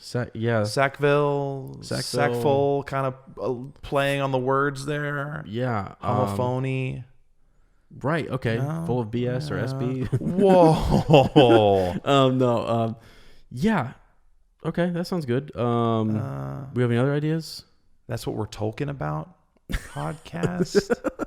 That'd be a good one. No. Here, I got one. And then I'll let you have one more. Sure. I got it. Ohio is the Shire of America, specifically the Village of Amanda podcast. Is that too long? That sounded long, but we could probably say Better something. long than short, they say. I think we should go something like the Bag Shot Row Show. Dude, I love that, Right? man. Yeah, we're getting close. We're getting there. Okay, maybe one of these days. Larks. Oh, Locks. That's what I meant to say. Yeah, right. Larks too. The bird. Yeah. Oh, yes. Back to the mushrooms. Sorry. Right. What about the sniffing? Don't forget it. So, the mushrooms. I mean, they're passionate about it. They really want to. Fatty's wanting. He's like, you're not gonna eat all those, right? I mean, right. And Frodo's like, oh, dish this out. Okay, you guys just sit out. Given to me. Right. Italicized. Tolkien doesn't italicize very much. By Mrs. Maggot, a queen among farmers' wives. Yeah. Amongst farmers' wives. Take your greedy hands away and I'll serve them. Like, he doesn't even entrust these shrooms to his buds. No. Well, they're valuable. Yeah, and then you said, hobbits have a passion for mushrooms, surpassing even the greediest likings of big people. Right. So cool. Yep. Oh, yeah. I love his little asides, too, where he just, we see something, but then he explains a little bit of history, too. It's fascinating to me. It's just, it shows how much thought he put into everything he wrote. He had a backstory for everything. Like the fact that hobbits are obsessed with mushrooms. I mean, that's like the little detail that he didn't have to go into that he indulges us with. I feel constantly spoiled and indulged by Tolkien. Absolutely, yeah. He just gives me everything I want and more. Right. So after that, I mean, they kind of finish up their supper, right? And we kind of get into, we're getting into a really, this is it. This is Frodo's starting to feel that weight again, right? He's starting to feel like true. He's starting to feel that this whole time he's felt this burden. He's like it's pent up inside of him. Well, I think when he first when they first see Crick Hollow, he's like, I'm gonna have to tell them tonight. Mm-hmm. I have to tell them tonight. I can't stand it anymore. And they think I'm gonna be here for a while, and I'm gonna have to leave within as soon as possible. Right. And they have no idea. And so Frodo feels like he has to like unload this giant burden off of him and tell them, but he's afraid. He doesn't know how they're gonna react. Right. Yeah, and I think it's Merry kind of starts this off, right? He does. And Merry says it for him pretty much. Yes, he does. Right. Yeah. Merry, who is which is like a lot is learned about Merry here. He's freaking Sherlock, dude. And how close he is with Bilbo and different things. Yeah. And also how good of a spy he is. Well, yeah. I mean, an organizer, I would say. Sure. They had a clutch, in a clutch spy in the weeds or underneath the That's true. in the hedges. Trimming the verge. Right. Yeah, for sure. But he wants to know. He says, you've been having all these adventures without me. What's been going on? I need a full account. Mm-hmm. And then he's talking about, Farmer Maggot and how he sounded scared. Right. I mean, and then if Pippin, that's possible. Yeah. And then Pippin does it, or not Pippin, excuse me. Frodo does this thing where he's staring at the fire again and not speaking. Mm-hmm. And isn't that interesting? Yeah. He's done this a few times now where he'll just stare at a fire and not speak. Yeah. I want to know what's going on in his head. Is he envisioning this impending doom? I mean, I think it's very interesting that the ring was forged in fire and that he's just like lost in thought. I mean, we all get that way when we look at a fire. Absolutely. Right. But there's an interesting connection there too. He's contemplative in a way, I don't know, that is linked also to the origins of the ring, which has a grip on him. Mm-hmm. A lot of stuff going on there. Yeah, he's dealing with a lot. He is. And he just doesn't know how to start. Yeah. Right, exactly. And this is why you have friends. Yeah. This is why you have friends. And I have got it marked here later, but this Tolkien is... In the next couple pages, what he's doing is obviously he's forming this fellowship, right? Mm-hmm. But he goes on to show us here that these hobbits are worthy companions. Right, exactly. That, I think we would think of all the people in Middle-earth, we'd need these grand, epic figures, right? And Tolkien's showing you, like, these are more than capable. These hobbits are... gifted beyond what you would at first glance think. Right, exactly. Yeah. Yes, exactly. And so as we kind of start to get to this point where we're things are coming out, Merry is putting pieces together. Farmer Maggot is scared, and also what is it that he's kind of explaining here? He's how do they get into this? I guess he wants to know more about the Black Riders and their adventures, right? And he asks what are they? And Pippin starts to answer for him. Oh, they were asking about. And Farmer Maggot has a guess. A guess, right? Right. And Frodo says, he doesn't know anything. And his guess was about Bilbo's treasure. Yes, this must have that's something right. to do with Bilbo's treasure. Yeah. And Frodo's kind of still on the fence here. I think a little bit. Yeah, but how to reveal this? Sure. Yep. Right. So eventually it just comes to it. Let's see. Okay, this is kind of funny. The others looked at him in silence and exchanging meaningful glances among themselves. And he says here, quote, "It's coming out in a minute," whispered Pippin to Merry. Merry nodded. "Well," said Frodo at last, sitting up and straightening his back as if he had made a decision. "I can't keep it in the dark any longer." Yeah. Can't keep what in the dark, right? Right. I've got something to tell you all, but I don't know quite how to begin. Yeah. And then Merry says, "I think I could help you by telling you some of it myself." Right? So, man, all of a sudden home it's like, run, yeah, dude. Right. So, he goes on to kind of explain what he knows and sort of what he's seen here. And I think it's good, if it's okay, to just read a little bit of this. Let's get in, baby. Yeah, he says, "What do you mean?" He says, "Just this, my dear old Frodo. You are miserable because you don't know how to say goodbye. Yeah. You meant to leave the Shire, of course, but danger has come on you sooner than you expected, and now you are making up your mind to go at once, and you don't want to. We are very sorry for you." Yeah. And then Frodo opened his mouth and shut it again. His look of surprise was so comical that they laughed. "Dear old Frodo," said Pippin, "did you really think you had thrown dust in all our eyes?" And here's my connection to this, right? How good does it feel? So you have like something you need to confess or something you have to share with somebody. How good does it, or a secret, whatever. How good does it feel when someone says it for you? Mm-hmm. Yep. When people who know you as well as or better than you know yourself That's a relief. Come out and say, "This is what you're dealing with, man. We know. You don't have to say anything. We already know." It's it's almost better than a full confession yourself. Absolutely. Absolutely. It makes you feel like you didn't pass on a burden to them. Yes. And they already knew something was going on. They know it. And they're just share the load. They've already had his back. Yes, they have. He doesn't have to ask for that. They've already done it. Well, and let's talk about friendship for a little bit because, I think you and I have been friends for a long time. And Well, are we friends? Friends is a kind of a strong word. Right. Good point. But we do get to start. We have this friendship where your facial expressions or things that you might say, or if a change in demeanor, and things like that, and they start to notice that with their good friend. Yeah. And I think it's interesting. He's talking about how many times have we heard you say, this might be the last time I look down. Yeah. Right. It's like, okay, something's going on, friend. Yeah. So I thought that was kind of funny, and they're kind of poking fun, like, "Come on, son, you didn't think we knew something was going on here, right?" So, and then Frodo says, "Good heavens, I thought I had been both careful and clever. Yeah. I don't know what Gandalf would say. Is all the Shire discussing my departure then?" Right. And no, they're not. And Merry says, "Don't worry about that." No, he says they don't know you as well as we do, right? Right. He says only. But at present it is, I think, only known to us conspirators. Yes. How cool. Us Us conspirators. conspirators. Right? All of us together. Right. Yeah, including Frodo. That's right. Right. That's right. 2 conspiracies, man. That's right. So they said the secret won't keep long. Let's see.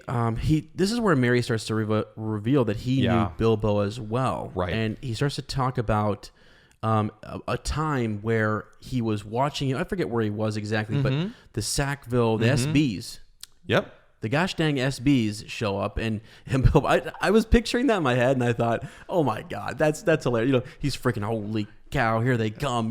Where's my ring? Where's my ring? Get it out. And like put it on his finger real quick or something, and disappears. Gone. And you're over in the hedges like, holy smokes. I don't even know if it says what he was doing. He was just kind of minding his own business and caught a glimpse of it, right? Yes. And then and sees this sort of. He's almost like in gosh, and crap, dude, I cannot think of my words right now. You're good. An unwilling spy, or just an unknowingly spying on Bilbo. Just happens to catch it. Yeah, he says, I happened to be walking along the road when I saw him, Bilbo ahead. Suddenly in the distance, the SBs appeared coming towards us. Bilbo slowed down and then, hey, presto, he vanished. I mean, it's like, oh, and then so he hides himself, and then he sees Bilbo suddenly reappear. Yeah, he catches a glint of gold. Yeah. These hobbits are, as much as they try to act like they, that they're not, I don't know, that these things are, things that are queer and flashy and different things that are strange don't interest them. They sure as heck do. Fascination with the abomination, man. They catch on to, they see everything, Yep, they do. When you think, Pippin and Merry and Sam and these guys are slumbering and they're not paying attention, they are. Yep. And they surprise you. I know, because it's unexpected. Yeah. And we're supposed to think that they're just kind of these slow, not like bumbling, but they don't have the same kind of vision that Frodo does. Mm-hmm. Yeah. And we're seeing here that's not true. Right. And I think we need to go back just a little bit to where, they're talking about his plans to go. And, and he kind of, Frodo's talking to them a little bit, says, but I must go, said Frodo. It cannot be helped, dear friends. It's wretched for us all, but it's no use you're trying to keep me. Since you've guessed so much, please help me and do not hinder me. Yeah. Pippin's line. Yeah. You do not understand, said Pippin. You must go, and therefore we must too. Jeez. Dude, I just get choked up. I'm thinking about I can think of times where people have said stuff like that to me. Mm-hmm. Good Lord. And then, well, let's take it out of the physical. You must go somewhere to you must go through it, and therefore I'm your friend, and I will go through it. Maybe not to the degree that you will. It's yours to bear. But I'm there with you. But I must go as well. Yep. Merry and I are coming with you. Sam is an excellent fellow and would jump down a dragon's throat to save you. Again, another analogy with the use of a dragon. We had it before. Entering Maggot's lane as going, Frodo felt like it was going. He'd rather go down into a dragon's den. And then we've got this here with hearkening back to Bilbo's dragon, right? He would jump down a dragon's throat. Sounds like these hobbits aren't afraid to face down some dragons. They're not, baby. They're not. They're not afraid of that. No. If he did not trip over his own feet. It's just poking the bear. Oh, always. Poke the bear a little bit. Pippin is always ragging on Sam. Yeah. But you will need more than one companion in your dangerous adventure. Right. Yeah. And Frodo felt deeply moved, it said. Yeah, he's deeply moved. He says, but I could not allow it. I decided that long ago. Mm-hmm. You speak of danger, but you do not understand. This is no treasure hunt. No there and back again journey. Yeah, not a merry. Wow, a very just straight up reference to this is not going to be Bilbo's. Yeah, no, and it's not. Right, and it's a good point. It's definitely not. And Tolkien's been making that case this entire first 5 chapters. He has. That is not what it is. Yep. And Merry firmly says, "Of course we understand. That is why we have decided to come. We know the ring is no laughing matter, but we are going to do our best to help you against." The enemy. Shut it down. Capitalized E, my friend. Shut it down right now. Okay, so can you imagine Frodo's his expression right there, right? Yeah. He thinks he has kept this a secret. Though they just mentioned the 2 biggest things: right. the ring, and the enemy. The enemy. So it's like cat's out of the bag, boys. It's out, baby. It's out. And he's like the ring. Yeah. Yes, the ring," said Merry, my dear old hobbit. You don't allow for the inquisitiveness of friends. And so this is leading us up to the main our chief conspirator. Yes, it is. Right? With this knowledge had to have come from him. Right. Exactly. So it's 2 parts of the knowledge it here. Is. Because Merry first reveals that he had snuck in and he had read a bit of the There and Back Again book. Yeah. So that was interesting. Right. That he got a peek at it, just a quick peek. Yep. And he didn't leave it. Bilbo didn't leave it around often. No, he did not. That's right. It was closely guarded. Gosh, dude, it's so good. Yeah. Because this is time travel too. We're going back and we're filling in the gaps. We're making so much sense of how this adventure is getting started. It's just unreal. Well, here we go. I love this chapter. I love this chapter too. He says, so I just told you the story about how he first saw, Bilbo disappear, piss away. We have problems with speaking. Piss off, Bilbo. On this podcast sometimes. But he says that he kept his eyes out after eyes. Again, the reference to eyes. He mentions, this watching and keeping an eye out, one eye out, different things. But he kept his eyes open. Interesting, like parallel to the eye of... Exactly. Yeah. Yeah, that's what I mean. There's references all over this. Yeah, all over the this place. whole series about keeping an eye out and sight and vision, searching and eye. Yeah. Yeah. He says, in fact, I confess that I spied. Let's just call it what it is. All right, let's call it what it is. He talks. I'm just going to kind of summarize some of this real quick. Yeah, do it. Yeah. He mentions that he goes in and he's able to take a peek at this book. And so skip on down to where our true, conspirator comes out, and their chief investigator, they call him, and he's, I can produce him, and Frodo says, where is he? Step forward, Sam. Yep. I love it. Just the presentation of, and it's not like Sam said, yeah, it was me. It's Mary outing him. Exactly. Yeah. With a face scarlet up to the ears. Right. So obviously embarrassment, thinking like, God, I hope my master's not too disappointed in me.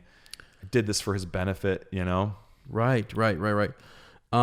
So I don't remember exactly where it happens at in here. They start to kind of explain that Sam was the one who was collecting this information, learned about the enemy, puts that the other piece. You get the ring from Mary, and then you've got not that maybe Sam didn't know that as well, but just that Mary brings that piece in. Yeah, Sam they're brings putting another the piece. pieces together for this puzzle. Yep.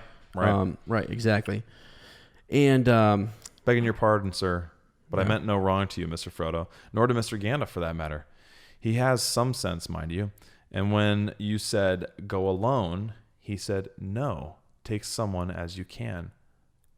Yeah. And he says, but it looks like I can't trust anyone anymore. Right. Sam looked at him unhappily. It all depends on what you mean, put in Mary. You can trust us to stick to you through thick and thin to the bitter end, and you can trust us to keep any secret of yours closer than you can keep it yourself. Right, yeah. Right, which is hilarious. But you cannot trust us to let you face trouble alone and go off without a word. We are your friends, Frodo. Anyway, there it is. We know most of what Gandalf has told you, which is insane. We know a good deal about the ring. We are horribly afraid, but we are coming with you. We're following you like hounds. Yeah. I mean, yeah. So you've got, they're ganging up on him here because then you've got Sam revealing, he's like almost like he says to him, "Don't deny this now. I'm about to call you out for something. Gildor told you." Yeah, you bring Gildor into it, right? Gildor told you that you ought to seek. Thought you were asleep, Sam. Right. Exactly. He's like, I'll never believe you're sleeping again unless I kick you in the head. But he references Gildor and basically says, "Don't you try and deny it." And Frodo's not going to deny it. Yeah, that is good advice of what he said. Yep. He says, okay, so he's like, "You are a set of deceitful scoundrels," he said, turning to the others. "But bless you," he laughed, getting up and waving his arms. "I give in. I will take Gildor's advice. If the danger were not so dark, I should dance for joy. Even so, I cannot help feeling happier than I have felt for a long time. I had dreaded this evening." And I just think, I want to take a minute to just, yes, this feels good. It's catharsis. All of them were kind of keeping, there is this conspiracy going on. Yeah. No one wants to burden someone else, and they don't want these woes and troubles in the Shire, and they don't want to see their friend go through this. And it just shows, Gandalf and Gildor and all these different players see, the need and the benefit and the value of a fellowship, companionship. Right. And I think that's, teaching us something about life. We can make it through these things together. Yep. That's why we have to. It is. Yeah. But I think back to when you and I were talking about which book to start with. And it's like The Fellowship. Got to. We're starting a book club, and it's like to get through some of this. It's a group. We want to be together. We want to move forward with new people and new friends. And that's what we're doing. We're forging a fellowship with this book club. And I love all three of the stories. I love all three of the movies. Yeah. But there's something about, and obviously the fellowship will take different forms as we move on. It'll be splintered and change. But like the reason I love this story in particular so much is because they're linear. They're together. It is this like band of brothers and friends It could just as well have been sisters and brothers, you know what I mean, or sisters. And it's like they are in there together against all odds. Yeah. Not just friends, but like the best of friends, and worthy of that friendship from one another. Yeah, you're right. I mean, it's like it, and this is, and because we haven't learned a whole lot about. I mean, we know the character of Sam. He's started to really develop. Mm-hmm. Pippin, though, not so much. Pippin has some big lines here. Yes. Pippin steps up and says he's right on par with Sam. Yep. And then Mary is really fleshed out here. Until this point, we haven't. I mean, he's just been like, yeah, I'll help move your stuff. I'm your buddy. I'm your friend. We'll move you back to Buckland. So he also steps up. Right. And it's like we're seeing here that these guys are worthy to be on this this quest right. to destroy evil, that there's no one else that he should have beside him. They each have a role to play, you Absolutely. know, and then Mary being this organizer and the other two companions and lookout. They've got it set up. They've got a plan. I almost feel like that element's kind of lost in the movies a little bit.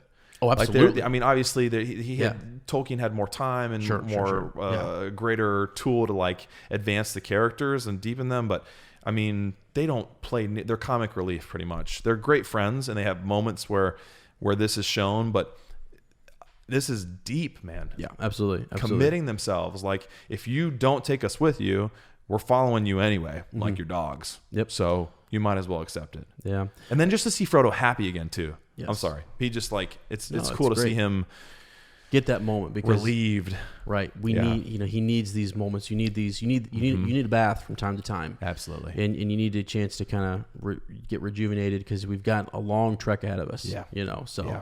And what's neat about this, you see the planning here with the song, you know, we'll read some of it. They, just the way they talk, it harkens back to the dwarf song that that Bilbo used to kind of start his adventure. Which and it is says, fitting. Yeah. Yeah, it says, farewell we call to the hearth and hall. Though wind may blow and rain may fall, we must away ere break of day, far over wood and mountain tall, to Rivendell where elves yet dwell in glades beneath the misty fell.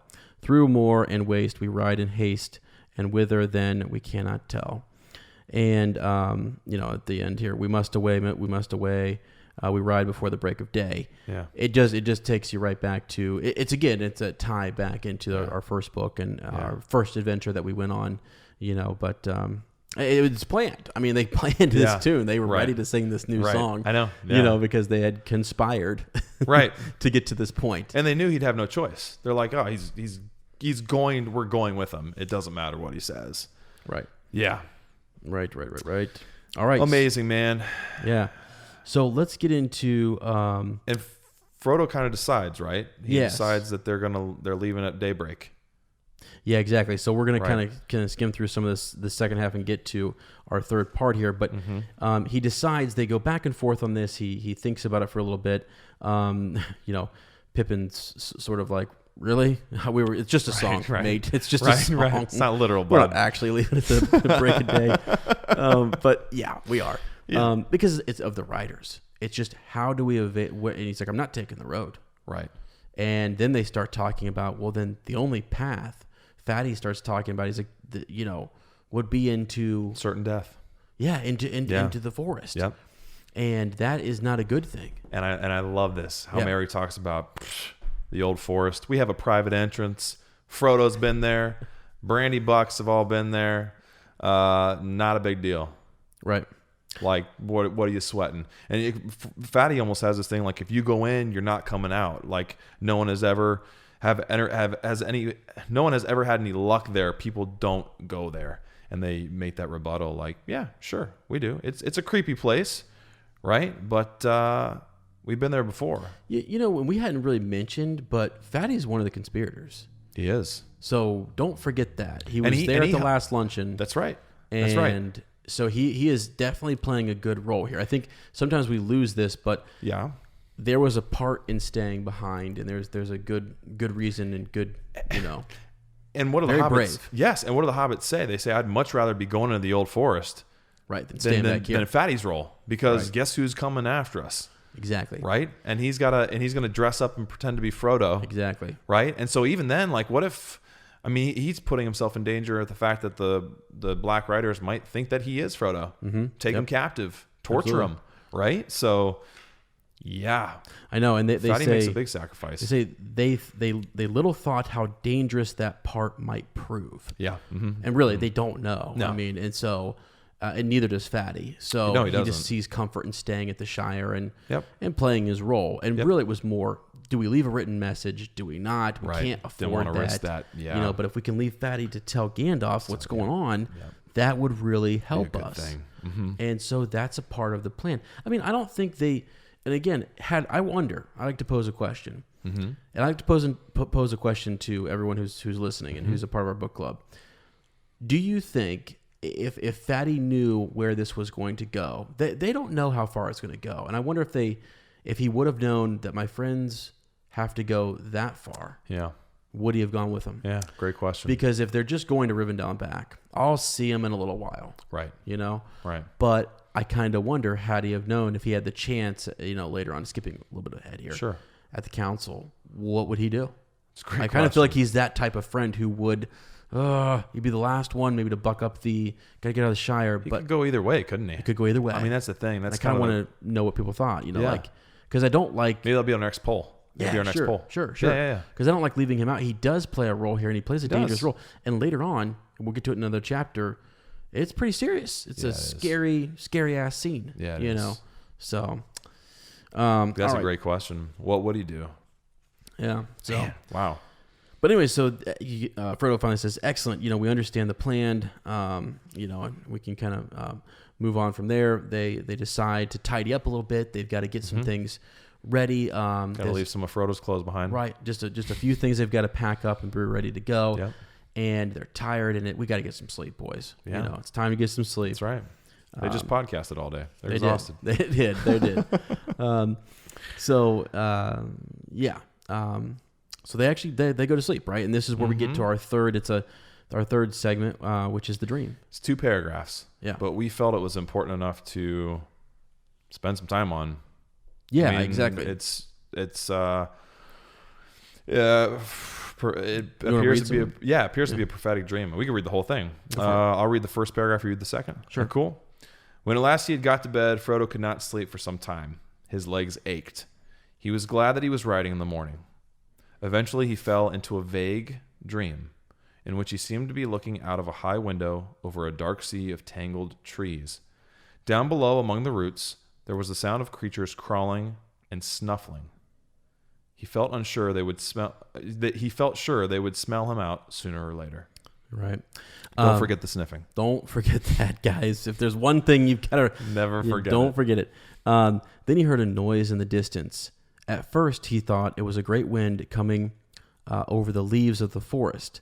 Then he knew it was not leaves, but the sound of the sea far off, a sound he had never heard in waking life, though it had often troubled his dreams. That's interesting. Very interesting. Suddenly, Destiny, right? Exactly. Destiny. Yeah. Yeah. Suddenly he found he was out in the open. There were no trees at all. He was on a dark heath, and there was a strange salt smell in the air. Looking up, he saw before him a tall white tower, standing alone on a high ridge. A great desire came over him to climb the tower and see the sea.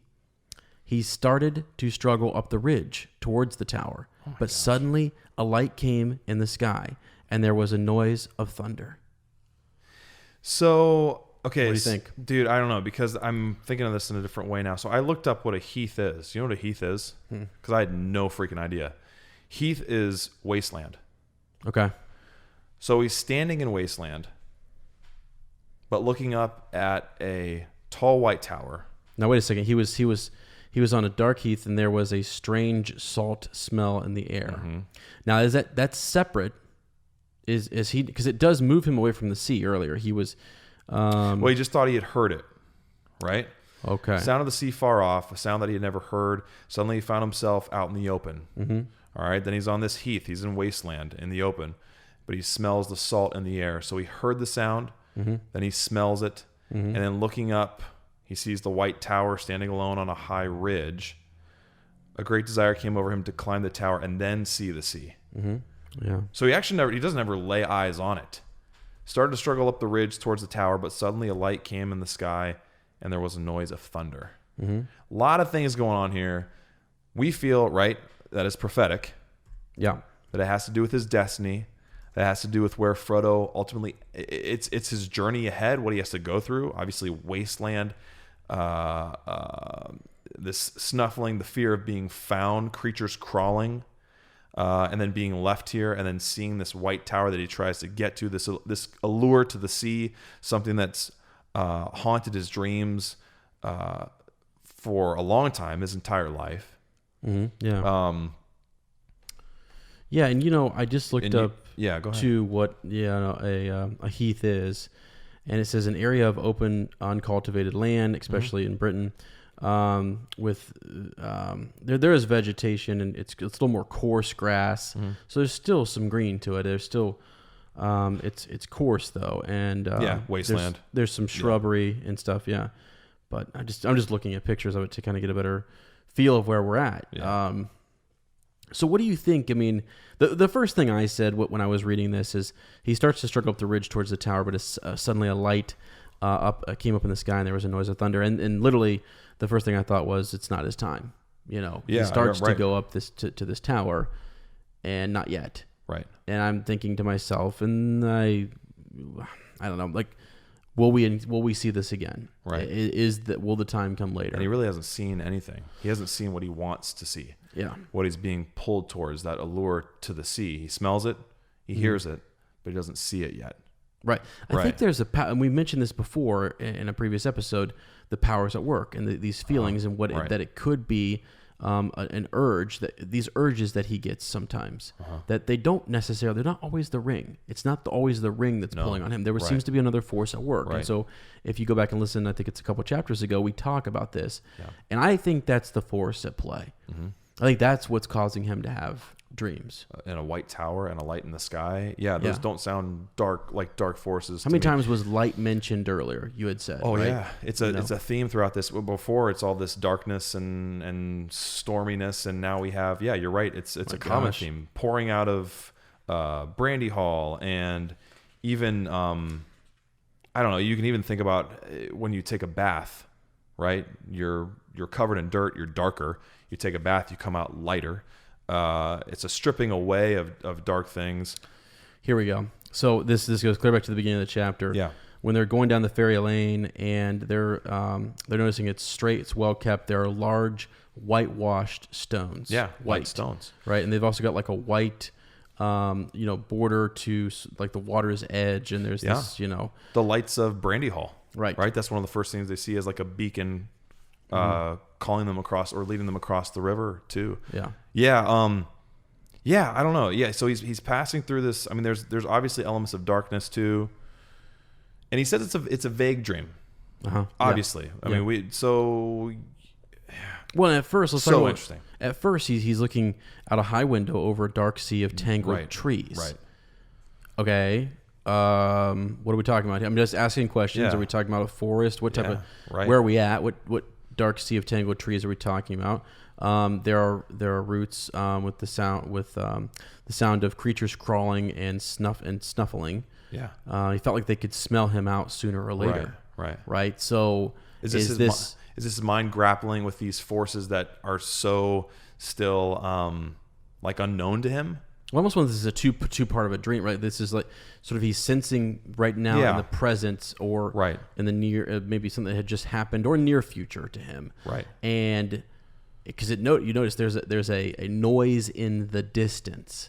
So is this the distant future? Is this it's a distance from these creatures that are smelling him out. Right. And is that something he just needs to keep going towards?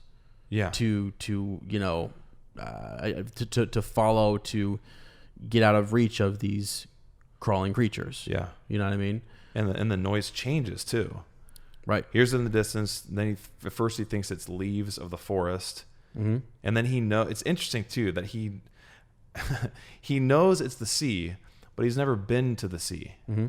Isn't that interesting though? Yeah. I mean, it's not like he had his iPhone out and was like looking up videos of the ocean. Mm-hmm. He knows what the sea sounds like, but he's never been there. Mm-hmm. Yeah. Very interesting. That is very interesting. Very interesting. I mean, it's like the whole thing. It's a whole. And then I love your point of, I don't know, because I think you get caught up on the details, but the point of it's not his, not time yet. He has to go through something before he can see what he's being pulled to. Mm-hmm. Yeah. He's got to go through something first. Well, I just keep thinking back to a great desire came over him. And I'm telling you, you go back multiple times, something, an urge or a desire comes over him that I believe is counter to the will of the ring. Sure. Yeah, absolutely. And so, and those of you who have, if this is a reread for you, you'll know a lot of what this means. And I'm okay with you guys sharing that in our thread. Actually, tell us what can actually. Quite frankly, it's meant to be a little bit ambiguous, and it's meant to be left up to your interpretations. That's what Tolkien does, man. That's what he does. Yeah, and so you have a bunch of companion books and stuff that you can go to, but isn't it great to kind of be in awe of what's happening and to take this dream as just a dream right here where we're at, and what does it mean, and right. And not have. So I want you to share your thoughts as to what you think, whether you've read the books or you know where we're going or you've seen the end of the movies and whatever you think it might be, because it is not when I first read this, when I read this again, my thoughts are starting to be a little different than maybe they had been before. Mm-hmm. So there might be something more to it. And I love that. All I'm saying. Yeah, I love that about him too. I love how he believed in applicability too, right? He didn't like one-for-one connections to stuff, and I think that plays out in his sometimes ambiguity of like, I'm not going to tell you what this is. It could be a lot of different things. He never even identifies, like for the two towers, he never tells you what two towers are he's talking about.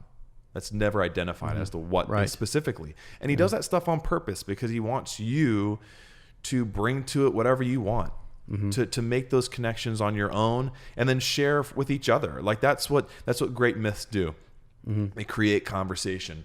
They challenge you to question yourself and others to come to some kind of bridge to like maybe what it really was. I don't know. Here's the thing. You can think about that tower as something that is actually real or physical or something symbolic. Right. It could stand for something else. It doesn't have to be an actual physical thing. Absolutely. So how often are dreams actually physical? Yeah. Not very often.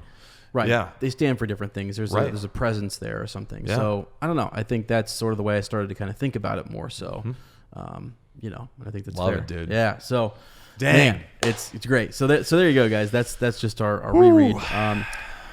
Wow, we want to know your thoughts on that, though. I really would like you to express some of your thoughts about the dream and then friendship and things. But let's get into some of the cool connections because we got a lot of Bywater posts to get through. My Lord, snowed under. It's warming up like spring here, but there's still a lot of snow left over. Hey. So the cool connections. Tolkien does a cool thing here, demonstrating. We talk about this. Frodo's companions. They're worthy of a quest of this level. They're the company that Frodo needs. Merry, Pippin, Sam, all very underrated. We're led to believe it before that they're in the dark, but they themselves have been conspiring to protect Frodo all along, way back in the Shire.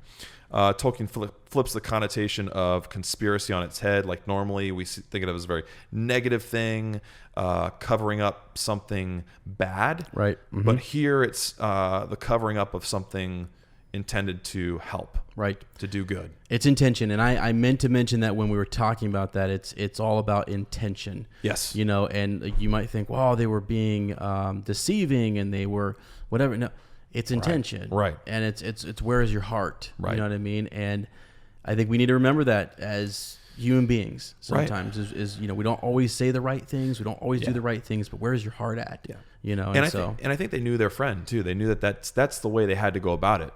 Right. I think they knew that he is the kind of guy who, like Frodo, is the kind of guy who would want to take it all on himself and not feel like he has to or would want to burden his friends to come with him. So that's the way they had to go about it. Wow. Obviously, I'm gushing over this chapter. I love it. Tantalizing taste of a truly magical region of the Shire. We're relieved from some tension. There's laughter. There's a hot shower scene that we see. There's beer in the throat. There's laughter. There's, I think I said that twice. Singing and even like feeling like dancing. So that's something we haven't had for a while since the party, really. And we need it. We needed it. Oh my gosh, yeah, we needed it. And it's you know, Frodo and his companions now have no secrets. The paranoia and the dishevelment is kind of gone for a little bit, and we're left with a clear focus of a group of people, a forging of a fellowship, and while doom lays ahead of them, they remain held by the euphoria of their friendship. Yeah. Pretty Absolutely. awesome, man. It's awesome, man. This chapter was beautiful. Absolutely beautiful. Yeah, and to be honest with you, I like this is no so the way I do the reread sometimes, guys, I will read a good 5 to 10 Lane and I have talked about this. Mm-hmm. He's going literally just chapter by chapter. Mm-hmm. I read on ahead and things, and so I remember my first initial listen, buddy, I was zooming past some of this stuff. That was, you know, some cool thing. But this is why you go through it and you tease all this stuff out, because it's there's so much to unpack, isn't there? There's so much to appreciate, and there's so many lessons to learn. Yep, so, for sure. Layers. All right, guys, that's our cool connections. We are going to dive into our Bywater post. This is all you guys. You got your scuba gear? Because we're going deep here. I do. I'm afraid of swimming, though. So he's not a Bucklander. I never made it past guppy fish in swimming lessons. So I did the ladder. That was it. Okay. Where you'd hold your breath and pull down the ladder. That's it. That was right. Doggy paddle. All right. All right. We got a couple stories I think we want to share. We do. Wow, I did not spell her name right, so do not even look at that right there. Sorry. I was just messing around. It's part of my dyslexia. So don't worry about it. All right. You got it. Nicole, I want you to, if you can, to take a sec, pull up Nicole Whitaker's story. If Absolutely, I will. Yeah, pull that up, and I'm going to go ahead and read one of our iTunes reviews here. Yes, sir. We really appreciate you guys going to iTunes. It does help the podcast, and so you guys have no idea. We super appreciate it. I believe, Lane, we're getting close to doing our third Pop Socket giveaway. Yes, we are, because we're up to 30 now. So I think we might need a couple more here or there to kind of make the numbers work. Our second one was won by Chris Broughton. Right. Yes. Arwen the Snuggly, the true inspiration for Arwen the character in the books and the films of the Siberian elves. Exactly. And Chris, let me know if you got that, because the price of stamps went up. I don't know that I realized it. So let me know that you got that, okay? Because if not, I will. If it comes, they got it halfway to California. It's like in Nebraska. It's just sitting there. Some Chris B is picking it up. Anyways. Okay, so but congrats, Chris. Yeah, first one is actually Big Brother B, and this is review for us. So, in a world swimming in negativity, it's so great to dive in with the host that loves something unabashedly. Why do you guys have to put words that I can't read? As I do. Great job, guys. Keep up the good work. And if you have any more reader theories, you've got to share them. And that's from our friend Chris. Thank you, Chris. Yeah. Okay, so Nicole Whitaker, she's a Swisher, right? Man, I tell you what, Nicole. She's all over the podcast. She's a good friend. Yeah. And guys, I always open the podcast with, "Hey, friends," and I want you to know that, because I believe in seeing the good in everyone, and there is that last iTunes review I just read. Mm-hmm. I love it, because there is so much negativity in the world and stuff. Absolutely. And I like to think of, I don't know, life is a journey, and it's just like so cool that we get to meet new people and stuff. And so Nicole is someone who we've met in the Swish and Flick group. We've met her in different podcasts and stuff. So yeah, she's just a great character. And so listen, glad to have her. Yeah, and when we use the term forging the fellowship, when we call you guys members of our fellowship, we don't use that lightly. Like this is seriously a very special community that we're all a part of, and that we all have value within, and it's a place where you should feel safe to express your thoughts about the stories, hear others' thoughts, and feel that freedom, because a lot of times we don't have areas like that in life where we can do that, and this is one of them. So Nicole is kind of sharing her story here, and she has a lot of cool quotes. So I'm excited to read this. Let's go for it. This is going to be one long-ass comment, so I apologize now for usurping the discussion thread. Man, the vocabulary of our book club friends, Blow me away. our uppers, is off the charts. However, in response to you guys talking about meaningful feedback about the podcast, I have been mulling over this response since episode 3, which includes some of my very favorite quotes from the series. But I think it's a good time to go ahead and write because you guys deserve to know why your podcast is meaningful to me. Briefly, how I got into LOTR. I was a full-grown adult in my 20s before discovering the series. Chalk it up to a religious upbringing and not being exposed to the world of Tolkien. At the time of my LOTR acquaintances, I was part of a ministry training program in Phoenix, Arizona called Master's Commission, MC, and things were not going well for me. A year previous, I had seen Fellowship and fell in love with the story. I think I bought the book trilogy that year and had perhaps read the first book, but had not ventured into the next. At some point, I had also seen Two Towers and procured extended versions of both, because that's the only way to watch them. We agree. Anyway, for a lot of reasons, I was very depressed this final year in MC. For a full year, I questioned so much about my life. My confidence and self-worth had been shot due to some very bad leaders in my life. I struggled to get out of bed daily. But one thing that kept my head as near to the surface of the water as possible: Lord of the Rings. I quite literally watched the movies on repeat every day. During this time, the theater version of Return of the King came out on DVD. I rented it religiously, pun intended. I love that. As soon as one movie was over, I put the next one in, and so on. Just watching them over and over, realizing I did have some very good counsel in my life. Gandalf. Jeez, dude. Yeah. God, I'm gonna start crying again. It was his words, and a few we will encounter in a bit, that kept me going. But when Frodo says he wishes the work of the ring had never come to him, this is more movie wording. And Gandalf replies, "So do all who live to see such." Let me start that over. Yeah. So do all who live to see such times, but that is not for them to decide. True. All we have to decide is what to do with the time that is given to us. Can't tell you how many times, this is me talking, that has also come into my head. In a difficult time, you think, let it pass from me. No, this is for you. Yep. My ring, so to speak, was the stuff going on at MC. All I could control was my response, which was eventually to get the hell out of that rat trap. Mm-hmm. Or when Gandalf says, behind that there was something else at work, beyond any design of the ring maker. I can put it no plainer than by saying that Bilbo was meant to find the ring, and not by its maker, in which case you also were meant to have it. And that may be an encouraging thought. At the time, I definitely had different beliefs than I do now, and I thought, just maybe, if I was going through all this crap, I was meant to. That there weren't just bad guys at work. Maybe some good guys were too. Thinking that there could be any reason at all other than people being dicks, that I was going through all of this, helped me get through it. It helped me muster a strength to leave. But the best, and I think we will see this when we meet Lady Galadriel, was this: the world is indeed full of peril, and in it there are many dark places, but still there is much that is fair. And though in all the lands love is now mingled with grief, it grows perhaps the greater. I was still in all the dark places, and in many ways they were inside of me. But silly as I suppose it could sound, these movies showed me some of the fairness that still remained, even when there just wasn't enough light for me to see it. Not silly at all.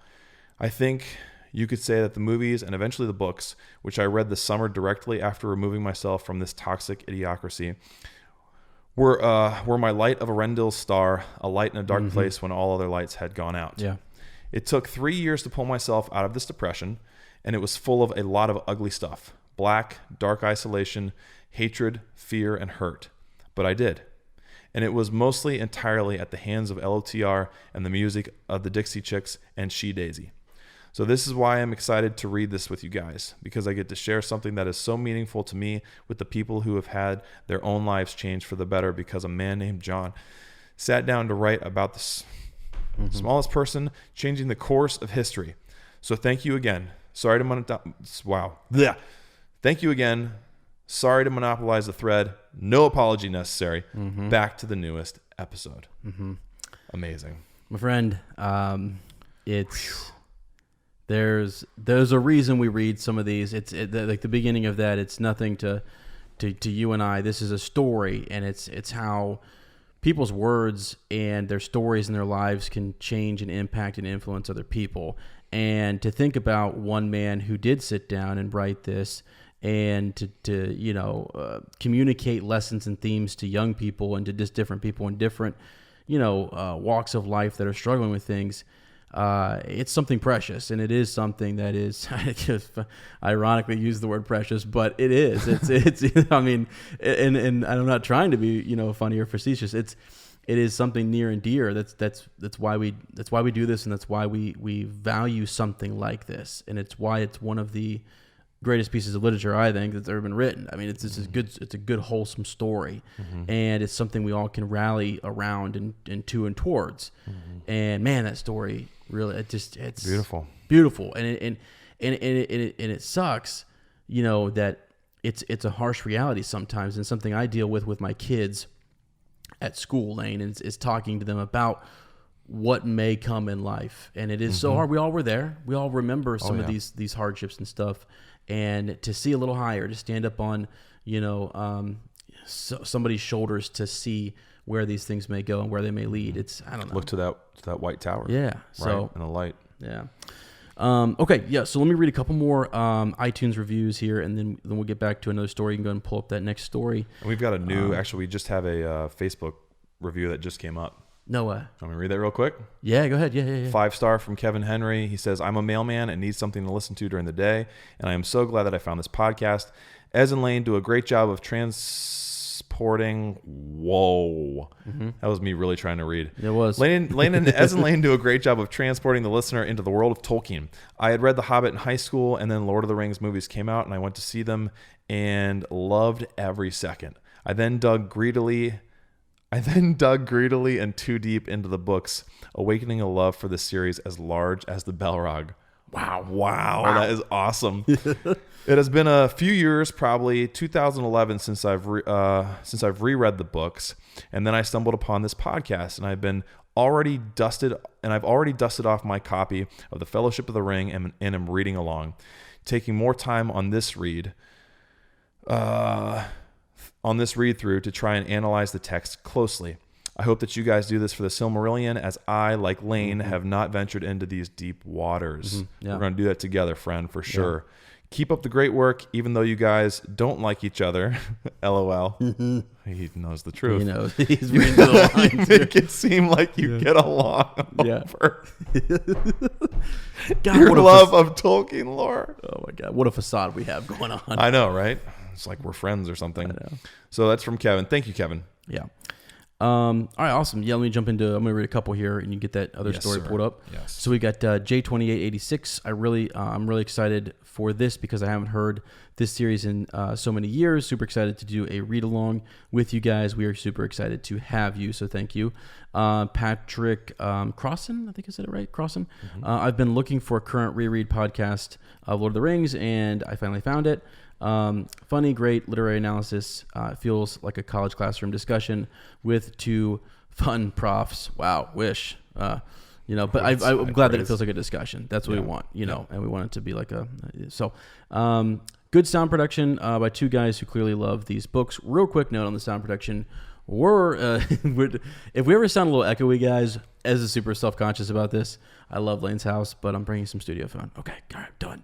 There's my plug. Next one, real quick. I've got Kid77 TDT. I love this podcast.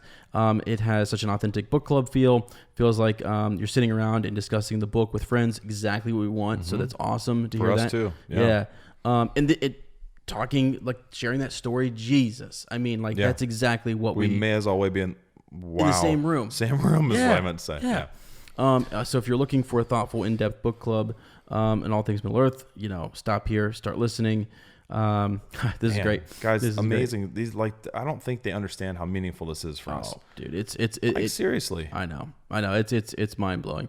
It's awesome to be invited into the Hobbit hole, drink some ale, smoke some old Toby, and feel at home. Disassembling one of the greatest series of all time. Thank you, Ezra and Lane. Thank you. We really appreciate that. Smoke some old Toby. Come on. Yeah, baby. Sarah, let us do a little bit of that here. We're in the Hobbit hole, doggy. Come on. All right. So we have a little message from Hannah Estes. She says, gosh, guys, I have to pace myself on these podcasts. Yeah, okay. I came in a few weeks late, and I listened to all 4 in like 1 week. Hold on a second, because we Is that tried. physically I'm going possible? to tell you something. We at first, and I know we ramble in the beginning sometimes. And Lord, I was born a rambling man. Right, like see stuff like that. I can't control Lane, guys. He's a wild card on this show. Ezra scripts all of it. Right, that was scripted. So, anyways, it's just like it's a 2.5 hour show. It is. So I'm always just like, Ez has always made a good point. You have 2 weeks to digest it. We have 2 weeks to go through this together. Apparently, It's Hannah a fortnight. is Hannah loves it. I don't. That's awesome. I love fine. that. We're gonna have to get more. We're gonna need to get more content for Hannah. Okay. Okay. Well, let's do it. We'll do it. Well, it's in the past, but last week we all got did. something pretty That's right. special We got a here. little something, yeah. Tammy Lane, baby. Those things will be coming. That's right. Periodically. And more in the future. Yep. Then when I finished those, I was like, crap. I have to wait another 2 weeks for the next one. So, needless to say, I was totally stoked when this new one came out. I just wanted to tell y'all, she is from Fayetteville, Arkansas. So that's a genuine y'all, not like when Ez and I say it. Right. That I love the show. I haven't finished the latest one yet, pacing myself, but already I've yelled out once in response to one of your comments. Explanation here. Robin Williams, one of my all-time favorite actors. I seriously get sad every time I watch one of his movies now. We all do, yeah. We all do. Mm-hmm. Also, Tom Bombadil, one of my favorite characters that I didn't even know existed until I read the book this last year. Mm-hmm. After you guys said that Robin almost played Tom, I literally yelled, "Dang it, Peter Jackson! It would have been so perfect!" And then later laughed out loud. This is awesome. This bout of laughter hit me about the same time Ez started freaking out about the Stormy, Night, and Black Riders. Yeah, for both of us. Right. This tickled me so much for several reasons. For one, y'all are just funny. Secondly, I had a very similar experience with this. Last year, I was reading The Lost World by Sir Arthur Conan Doyle, and there was a part where the company is traveling through a forest of cannibals. As they go along, they hear war drums, and the book says, sometimes they beat quickly, sometimes slowly, sometimes an obvious question and answer. One far to the east breaking out in a high staccato rattle and being followed after a pause by a deep roll from the north. There was something indescribably nerve-shaking and menacing in that constant mutter, which seemed to shape itself into the very syllables of the half-breed, endless repeated. We will kill you if we can. We will kill you if we can. Okay, now picture this. I'm on a spring turkey hunt trip with my husband, and I'm reading this on my phone in the middle of the night during the worst storm I've ever seen. 12 inches of rain, multiple lightning strikes every minute for at least 2 to 3 hours. Get down. Yeah. In a pop-up camper. Wow. I couldn't help but change the sound of the thunder to the sound of drums. It was so creepy and awesome all at the same time. Anyway, sorry this is such a long message. Don't be. And that last part wasn't exactly Tolkien related, but I thought I would share it anyway. I'm glad I'm not the only one. Keep it up, guys. Wow. Awesome. That's awesome. Yeah. Awesome story. Love that. Oh, Beautiful. Thank you, Hannah. Isn't it great when sometimes you're reading that story though, and it's like, what's happening outside mimics even Absolutely, the feel, man. even the feel, even if it's not the exact same weather, it's like the feel. It's Absolutely. Like, Absolutely. I don't know. Yep. Super cool. So, all right, guys. I think that's it for the Bywater post. We will keep those coming. We're gonna do about 5 iTunes. We just do about 5 reviews, and then we'll share a couple stories as we get those. Yeah. Just sort of your. Even though we're backed up at the Bywater post, they'll all be read. Yeah. We're just gonna keep coming out with them. So if we miss one or something, or you guys, what have you, send us a private message. Yes. Hey guys, boom, you missed me. mine. Yeah, Yep. We'll throw it in for sure. That's right. So it's great. It's a great problem to have. It's great that we have so many people passionate and wanting to, come on and talk and discuss and sit down and have some good fellowship. Gosh dang it. That's right. All right. So Lane, We got some strawberries with cream. we do. Okay, so tonight Can we actually have strawberries and cream for crying out loud one time? Like, is it asking Are they a in whole lot season? As I mean, I don't know, to be an Amanda and not. Well, come on. Yeah. Hey, you know That's what? We'll grow some this summer. Okay. And we'll have some Shire strawberries. Okay. All right. All right. So here's my and I get us off track. If you could hang for one night in the Shire, where are you going? Bag End, Brandy Hall, the Green Dragon, the Golden Perch, Old Farmer Maggot's Mushroom Patch. You have one night to hang out somewhere. You get to go. I'm not talking about like, not New Zealand. I mean the actual Middle Earth. Yeah. Where are you going as? Yeah, and you said you've got one night and you're hanging out, right? Yes. There's no threat of Black Riders. You're chilling like a villain. You almost might want to go. You almost want to go first because mine may seem straightforward, but it's not. So you may want to go first on this. Do you want me to go first? I'll go first. I think you should go first. I couldn't really decide. So obviously the hedge would be cool. I want to see if it's tiny like Ez was thinking or monstrosity like I was thinking. I definitely want to go see Brandy Hall. I would love to just get lost in Brandy Hall. I'm sure there's plenty of beer on tap there. I thought you were only picking one place. You can pick multiple places. I wasn't supposed to. Okay, I couldn't decide. Okay. But I think, I'm going to narrow it down though. Okay, here you go. I think what I would have to go with, which sounds weird because it's pretty much like picking my own house, is going to the Crick Hollow Cottage. Okay. I think that's me to a T. It's out of the way. No one's there. Mm-hmm. It's secretive. I could have think of the whoever I sounds want. you would hear coming from the old forest. Oh, you know that is. I didn't even think about that, man. You're right up against it, and the wind blowing through the hedge. You know what I mean? It's on the yes. It's private, but it's also on the edge of the wild. That's my kind of jam. Hold on a second. Let's keep using our senses here.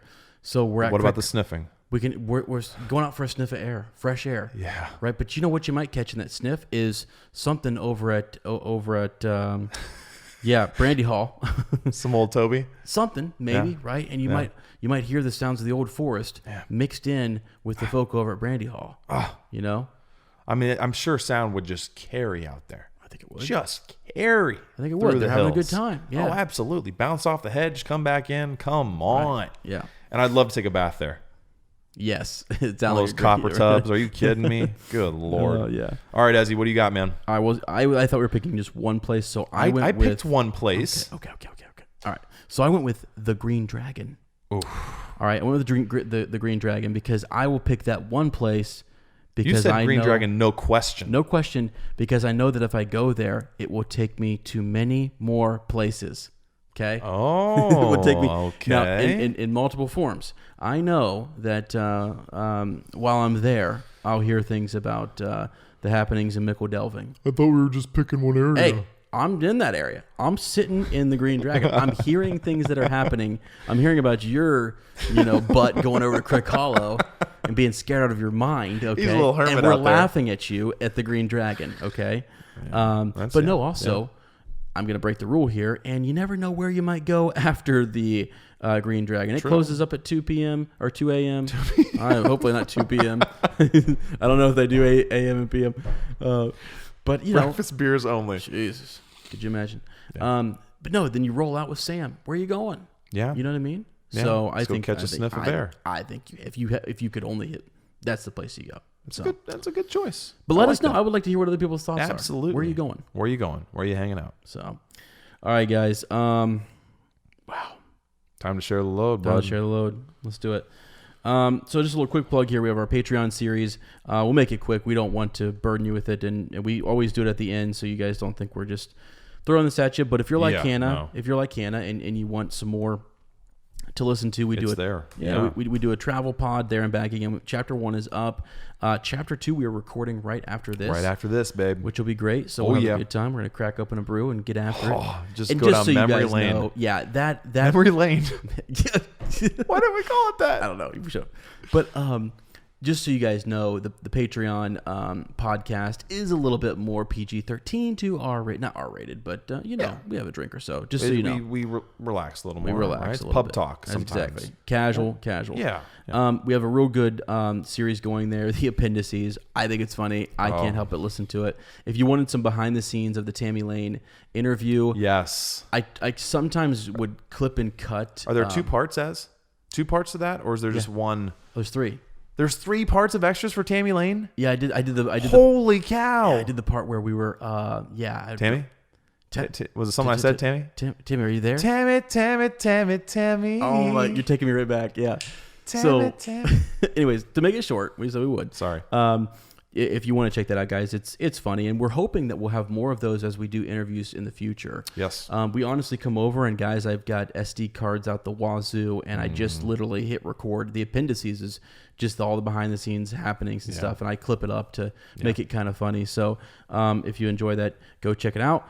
We have illustrations that are coming out soon. We might do those, guys, more on like one every 3 months or so. It's a lot for Lane to do those, but he does a really good job, some really good artwork, and I want you guys to see it.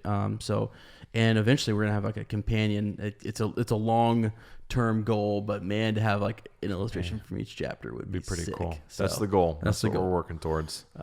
Yes, sir. Yeah, and then also, Lane, you wanted to our Instagram and go over where you can follow us, where you can find us. That's right. We've got an Instagram account at Up Talking Tolkien.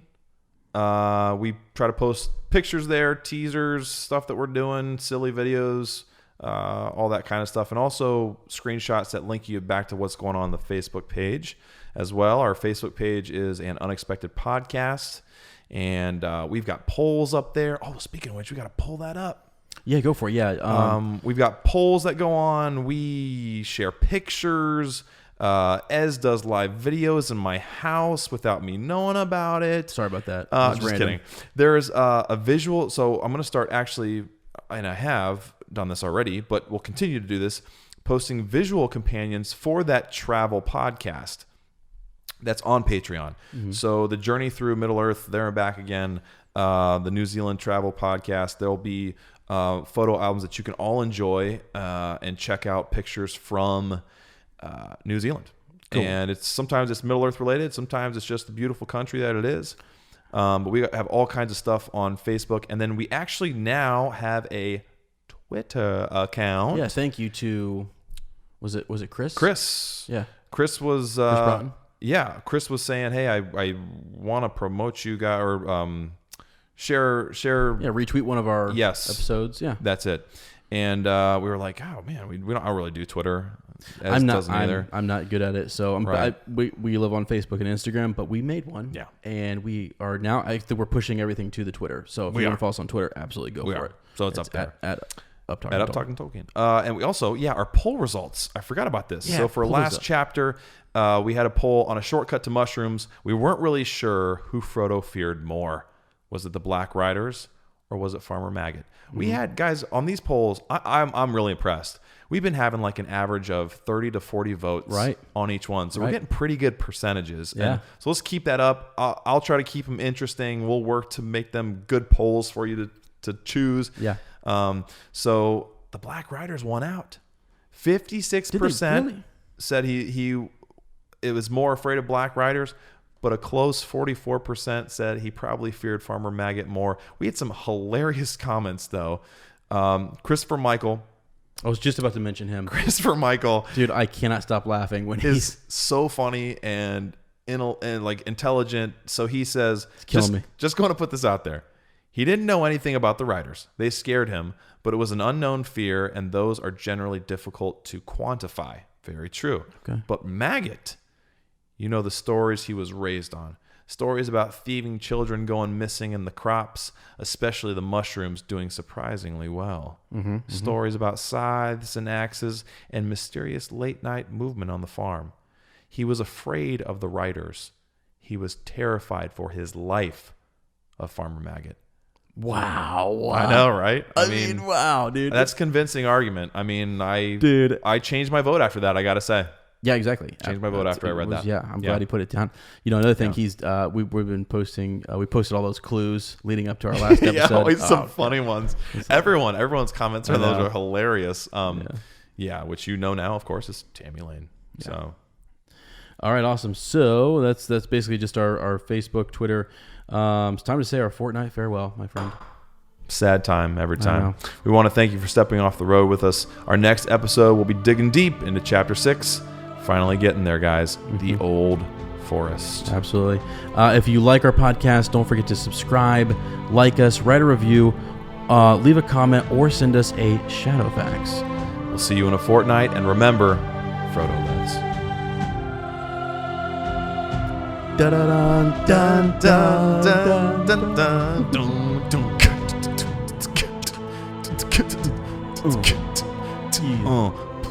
Yeah.